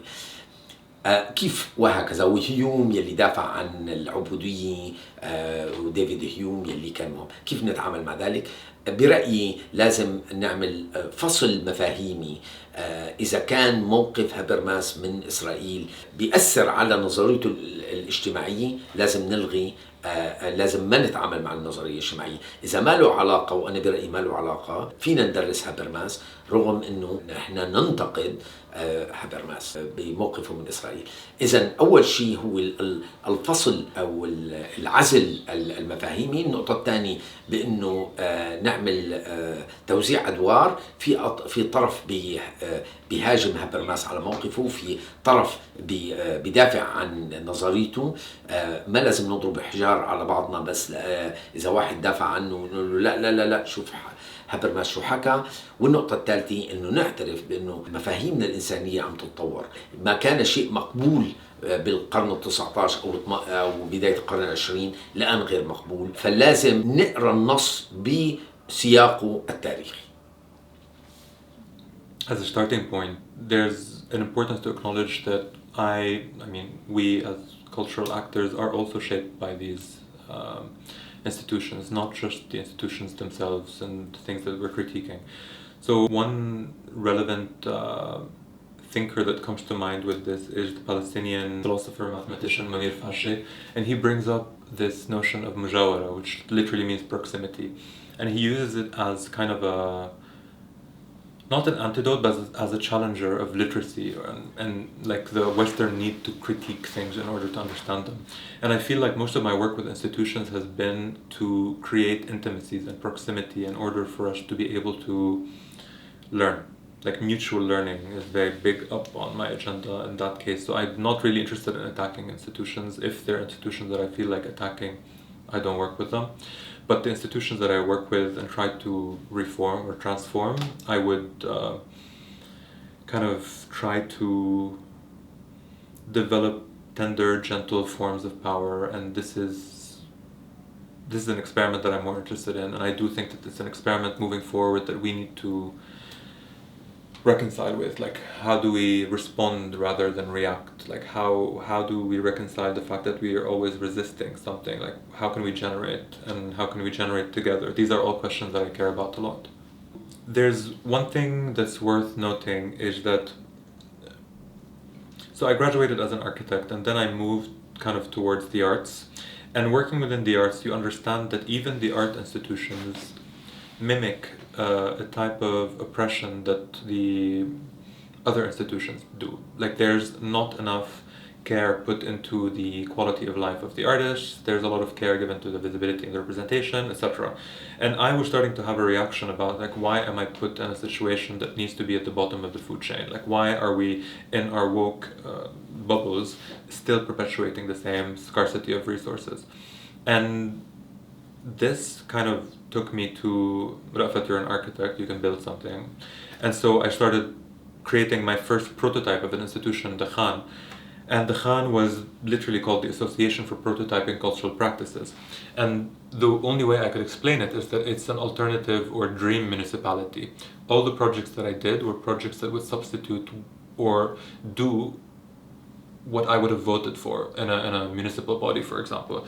And then as this moved forward and I learned that this is a performance practice that could actually fall into the education, the writing, the architecture, everything that I'm passionate about, I started developing this, and now my most recent kind of institution building project is the Institute for World Making, which brings all these things together. The Institute, somehow I was able to create a structure that is based in 3 places. It's based at MIT, where I'm currently teaching. It's based in Lebanon, where the Khan was, and it's also based in Europe, in Barcelona, because thinking about our community as a continuous kind of ebb and flow of diaspora, not diaspora, everyone's between here and there. So I'm thinking that, okay, so if I want to create a home for my friends, which is again the reason why I do everything, how can I create the most versatile structure? So my most recent experiment is how can we get a top institution, local institution, and then create more partnerships to develop something that could lead the way into, like when we say Arab, we're no longer thinking about the past, right? So that's the whole point of the Institute. I want us to be the de facto babies of the future. So if people look for the future, in the future, they find Arabs, they don't find other things. That's the goal. Institution is something that personally I don't like. If you read historically, institution is the church. When you read in the history, institution, it's authority and things like this. And all our work is against this notion of ontology but at the same time, there is a contradiction, especially in the history, that it allowed the places where people can gather and condition of solidarities, of transmission into the public sphere. Meaning when you oppose an institution in a place like Lebanon as an opponent to the individual. So for me, in a way, my traditional opposition to the institution has here a kind of backlash, where I have to defend, in a way, certain institution to be able for a transmission that is supra or extra the individual, the personal, the singularities. So what are the conditions of empathy, of solidarity, of sharing, and of gathering? Of course, you have to rethink the institution in a different way. The protocol it's not the public for me. It's something over. What are the possibilities and the mode of existence of something that will be over the individual?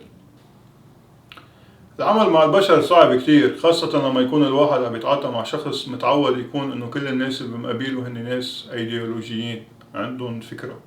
انا بكل بساطة اغلبية الكونكلوجنز اللي بوصلها او الاشياء اللي بكتبها هي اشياء وصلت لها بناء على ابحاث معينة وعلى مصادر معينة. مشان هيك لما اكون عم بعلم مثلا بالصف تاريخ لبنان او حتى تاريخ اي تاريخ معين، دائما بذكر التلاميذ او حيلا حدا عم بيتسمع لي انه هيدي قراءتي لهذا التاريخ بناء على تجربة معينة وبناء على مصادر أنا مطلع عليها. هذا لا يعني أنه هذه هي الحقيقة الكاملة، ولكن أنا بشكل عام إن كان بشغلي كمؤرخ أو كأستاذ دائما بجرب ضوي على طريقة النقد الفكري أو التفكير الكريتيك analytical thinking أكثر بكتير من فكرة شو عم ندرس. يعني في أنا وياك هلأ نكون عم ندرس نقد فني اللي هو شيء منه هين، ونفس الوقت عم ندرس مثلا عن الفخار. كل وحدة منهم عندها تحدياتهم، وكل واحد بيجي ومعه قصص ورتانا من مجموعته، من أهله، من حزبه، من طائفته. واحد بده يفهم كيف واحد يستوعب الآخر. مرات بدك تعرفي كيف تنفسيله غضبه لتخليه يسمع لك، لأنه عادة أول ربع ساعة ما بيكون عم بيسمع، بيكون عم بيفتش بمفرداته على كلمات معينة. إذا ما دقيتيله فيهم إيجابيا ما حيتسمع لك، وإذا دقيتيله فيهم سلبا رح يهاجمك. الفكرة هي مع الوقت، وأنا كوني ناشط سياسي قبل ما أكون أكاديمي تعلمت. يعني واحد لما يكون عمره 20 سنة غير لما يكون عمره 30 سنة.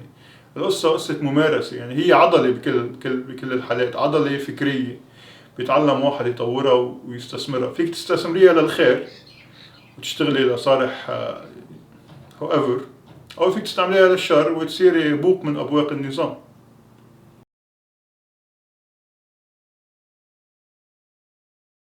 As you say in French, foncez.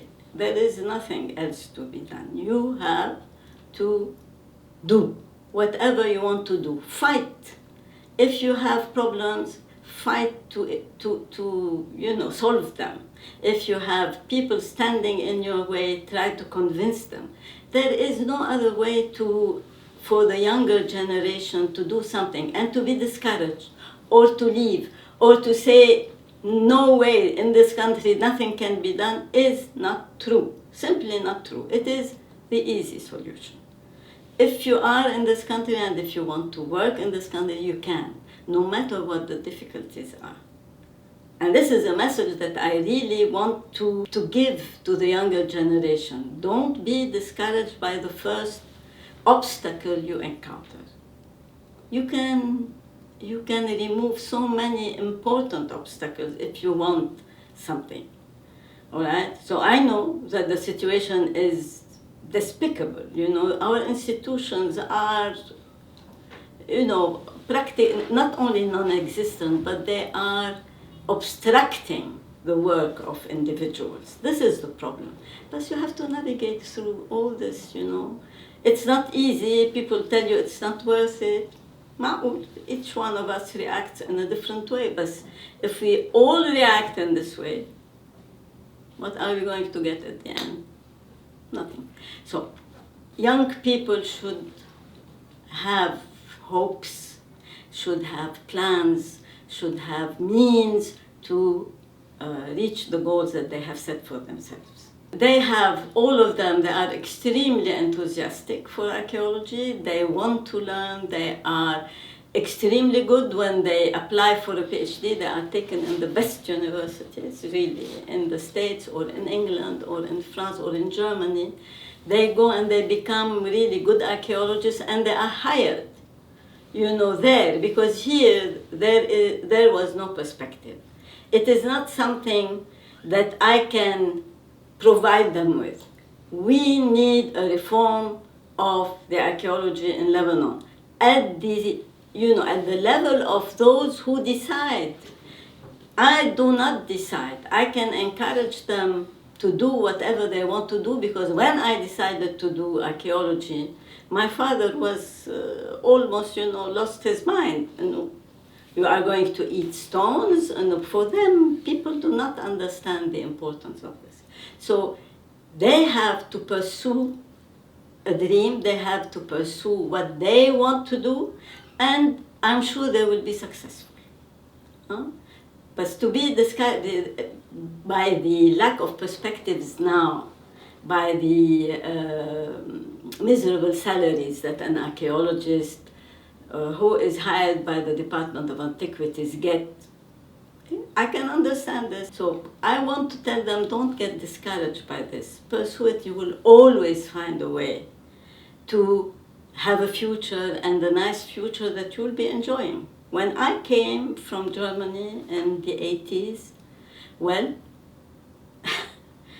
it was horrible. We were in the middle of the war, but you prepare yourself. And when the opportunity came, I was ready. The most important thing is to be ready, and to prepare yourselves. But if you are not prepared, the opportunity comes and goes, and you cannot take advantage of it. And it comes once, doesn't come every day. So this is all I can say. I know that the current situation is discouraging, is not very, very nice, but work towards having it better. I always make it a point to tell them, لولا فسحة الأمل, if we didn't have the little field of hope, there would be no life. And to quote poets and artists who tell us that we cannot lose hope, and that we are, as Saadallah al-Nus says, محكومون بالأمل. So I try to go to that world and take from there the energy and the passion needed to continue the struggle and to continue doing what's right, even if the world around us is doing a lot of wrongs. I try to remind them that there is change, there is radical change that can happen from multiple actors and people and individuals creating incremental spaces of change. These incremental spaces of change could coalesce and could come together and infuse a larger change that we are all looking for.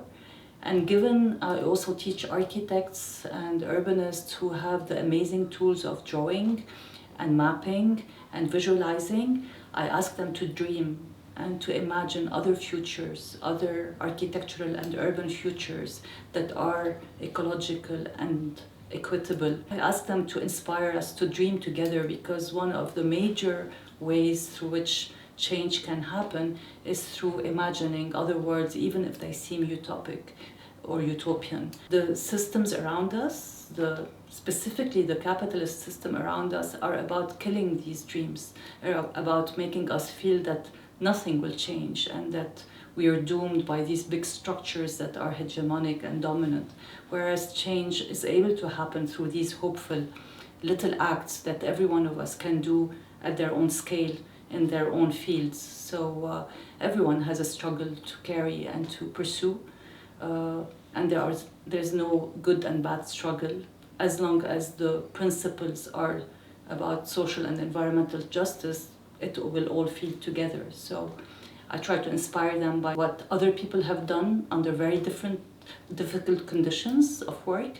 And even in Lebanon, I try to show them examples of projects, interventions, experiments, even speculations that allow us to think of this different world and prefigure it together.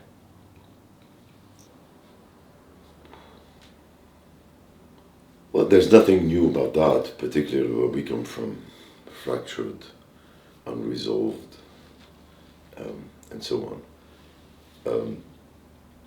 So it's nothing new to us. I don't know. I don't think there's any recipe that I can bring forward, or any sort of basic attitude I could recommend, but.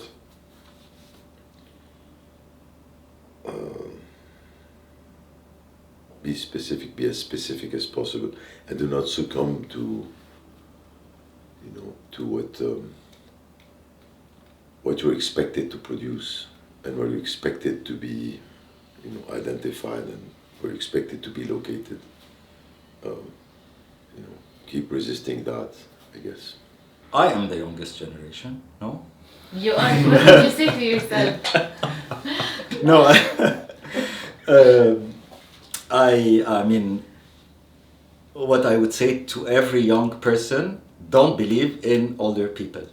Just do it the way you want. I think there is a power in every child, in every teen, and in every young adult that will be reduced. Imagine yourself as a battery. You are full in your youth, and you need to exploit that fullness. Sometimes you don't find that generosity in the environment around you, and you should then know that you should change environment or disbelieve in the environment that has been imposed on you. I would advise anyone, whether in Lebanon or not in Lebanon also, not to believe in the partitions around us. I mean, there are partitions between disciplines and partitions between media. Like if you are a painter, the moment you want to take a camera, oh, but you are a painter, someone would remind you. There should be no partitions, actually. So I wish filmmakers would do pottery. I wish painters would do photographs, and you don't find it. And I think it has to do. You don't find this quite often because some people decide to, but it has to do with it's the imprint of the institute. We become the imprint of the institution. The institution develops art schools that are modeled in a certain way, film schools, photography schools, and you get a degree in photography. You don't. Some would allow you to take a degree photography and painting, but all what I'm saying is that the landscape of the art world reflects the institutional partition. And this is a critique to both institutions and partitioning.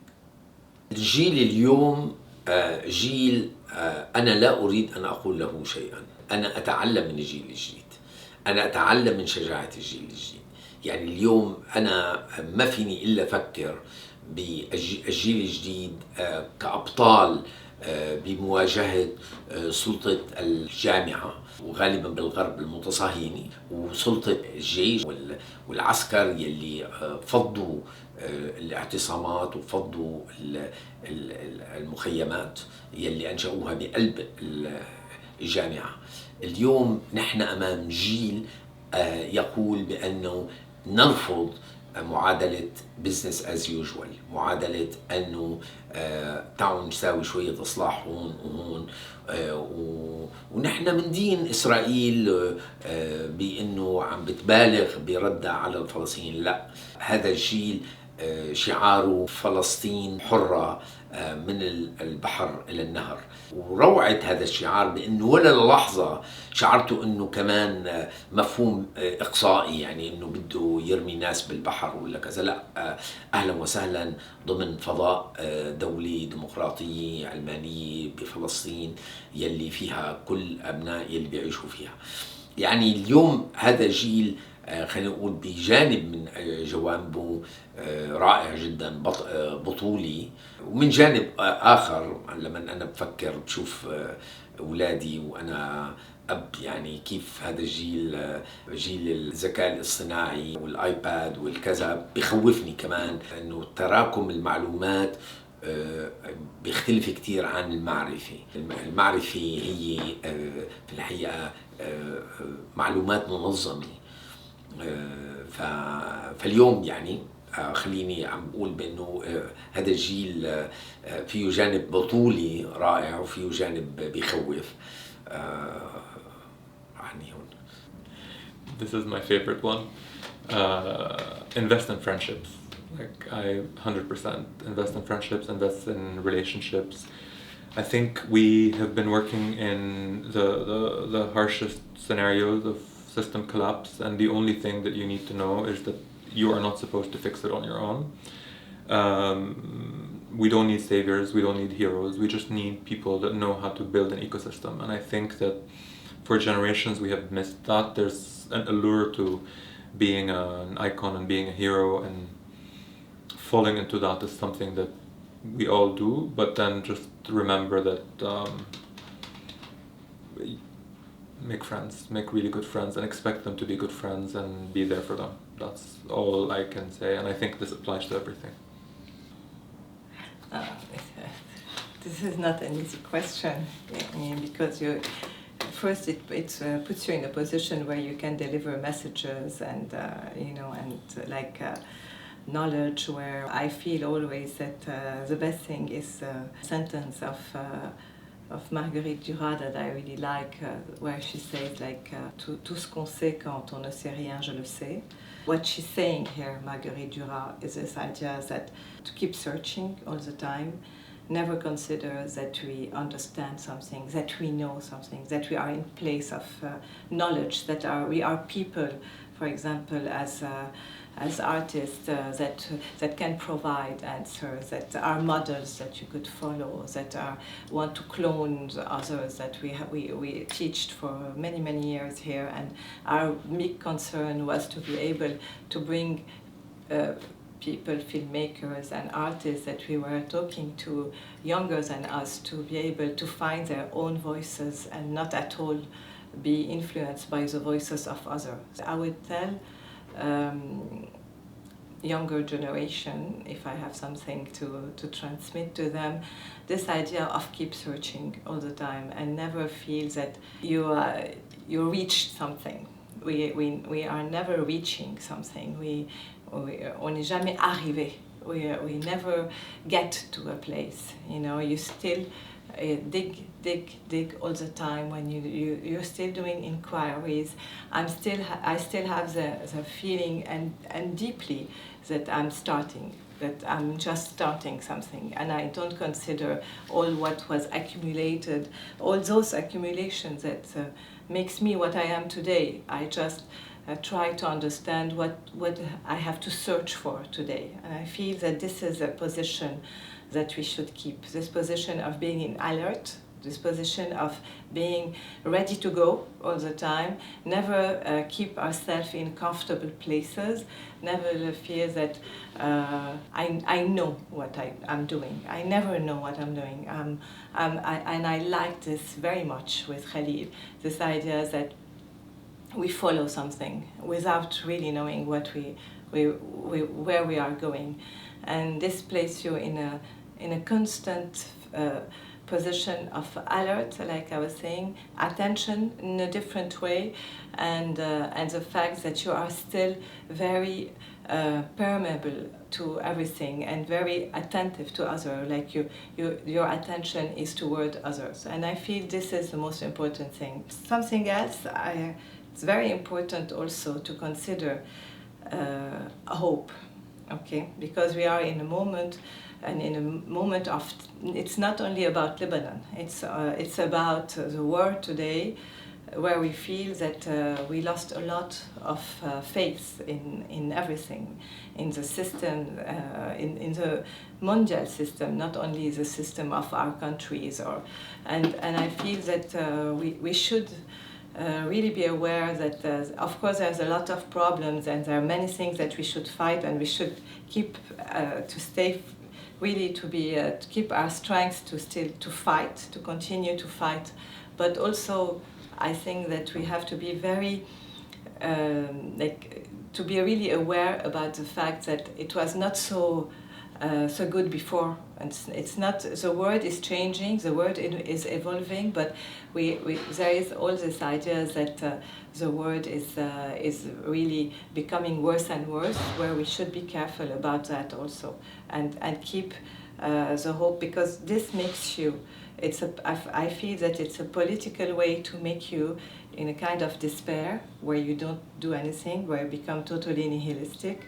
And I feel that we should continue to fight with this idea that there are things that change positively, and that we will continue to change also.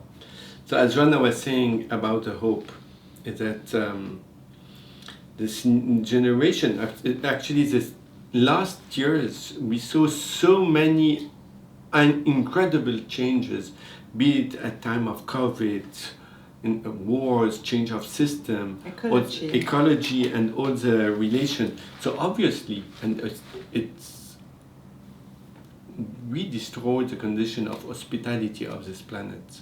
We have a large responsibility with all the abundance system of, we remember those conversations with Bruno Latour when he was talking that we are in a war, and in a war there's always a certain form of enthusiasm. The word enthusiasm meaning it's a kind of energy. The energy here is to be able to invent the possibility of a war. Meaning to make a war you need energy. And this energy will allow us to maybe invent another possibility and mode of existence. This is the way he was dealing with it. So I see it even with our kids. We have two kids with a quite big age, and a different gap. And my daughter, her felt that because she's in humanitarian law, and that her system now is collapsing. But actually, because she's young, she can invent at least another word. Yeah, I like this idea that to tell them that we are at war, but and that to continue to fight. I think we will continue this fight. عندي كتير يعني تبس وعندي كتير نصايح. واحدة منهم إنه تسمعوا أكتر بالرغم من التحديات الموجودة. جربوا فهموا العالم ليش هيك بتصرفوا، وما تجربوا تخلقوا شيء من مشي. يعني بالأخير بمرحلة من المراحل فيكم ترجعوا وتطوروا. يمكن مش الوقت ما بيسمح هلا، ولكن الأهم من ذلك بعرف إنه قد يبدو الموضوع شوي نخفف تنظير. المدارس الفكرية الحالية بتاخدك من الشخص بتخليك تفوتي بالثيوري، بصير فوكو وكل هول القصص أهم. بصير الواحد إذا ما بيقدر يفرجي إنه هو بيفهم بهول الكتب بيبطلوا يسمعوا له العالم بمصلحتنا. أنا رأيي بالأخير أنت عم تشتغلي مع، إن كان واحد أركيتكت عم يشتغل مع بناية، هالبناية في وراها قصة، في وراها أشخاص. أهم شيء يكونوا الأشخاص وليس البناء نفسه. ومرات ما نجرب نحن نتبنى أفكار ما بتشبهنا بس لأنه بنبين كول أو بنبين بروجريسيف بهذا الموضوع. التحدي الحقيقي يكون واحد عنده بالانس معين. أكيد النظرية مهمة، الثيوري مهمة، ولكن القصة أهم بكتير. يكون في بالانس معين بين الاثنين. وبنفس الوقت ما حدا يفكر إنه الدولة رح توصل لمرحلة تساعد. الدولة موجودة بالمشرق العربي لتعرق لنا شغلنا. التحدي الحقيقي هو نحن نفهم هذا التحدي ونتجاوزه.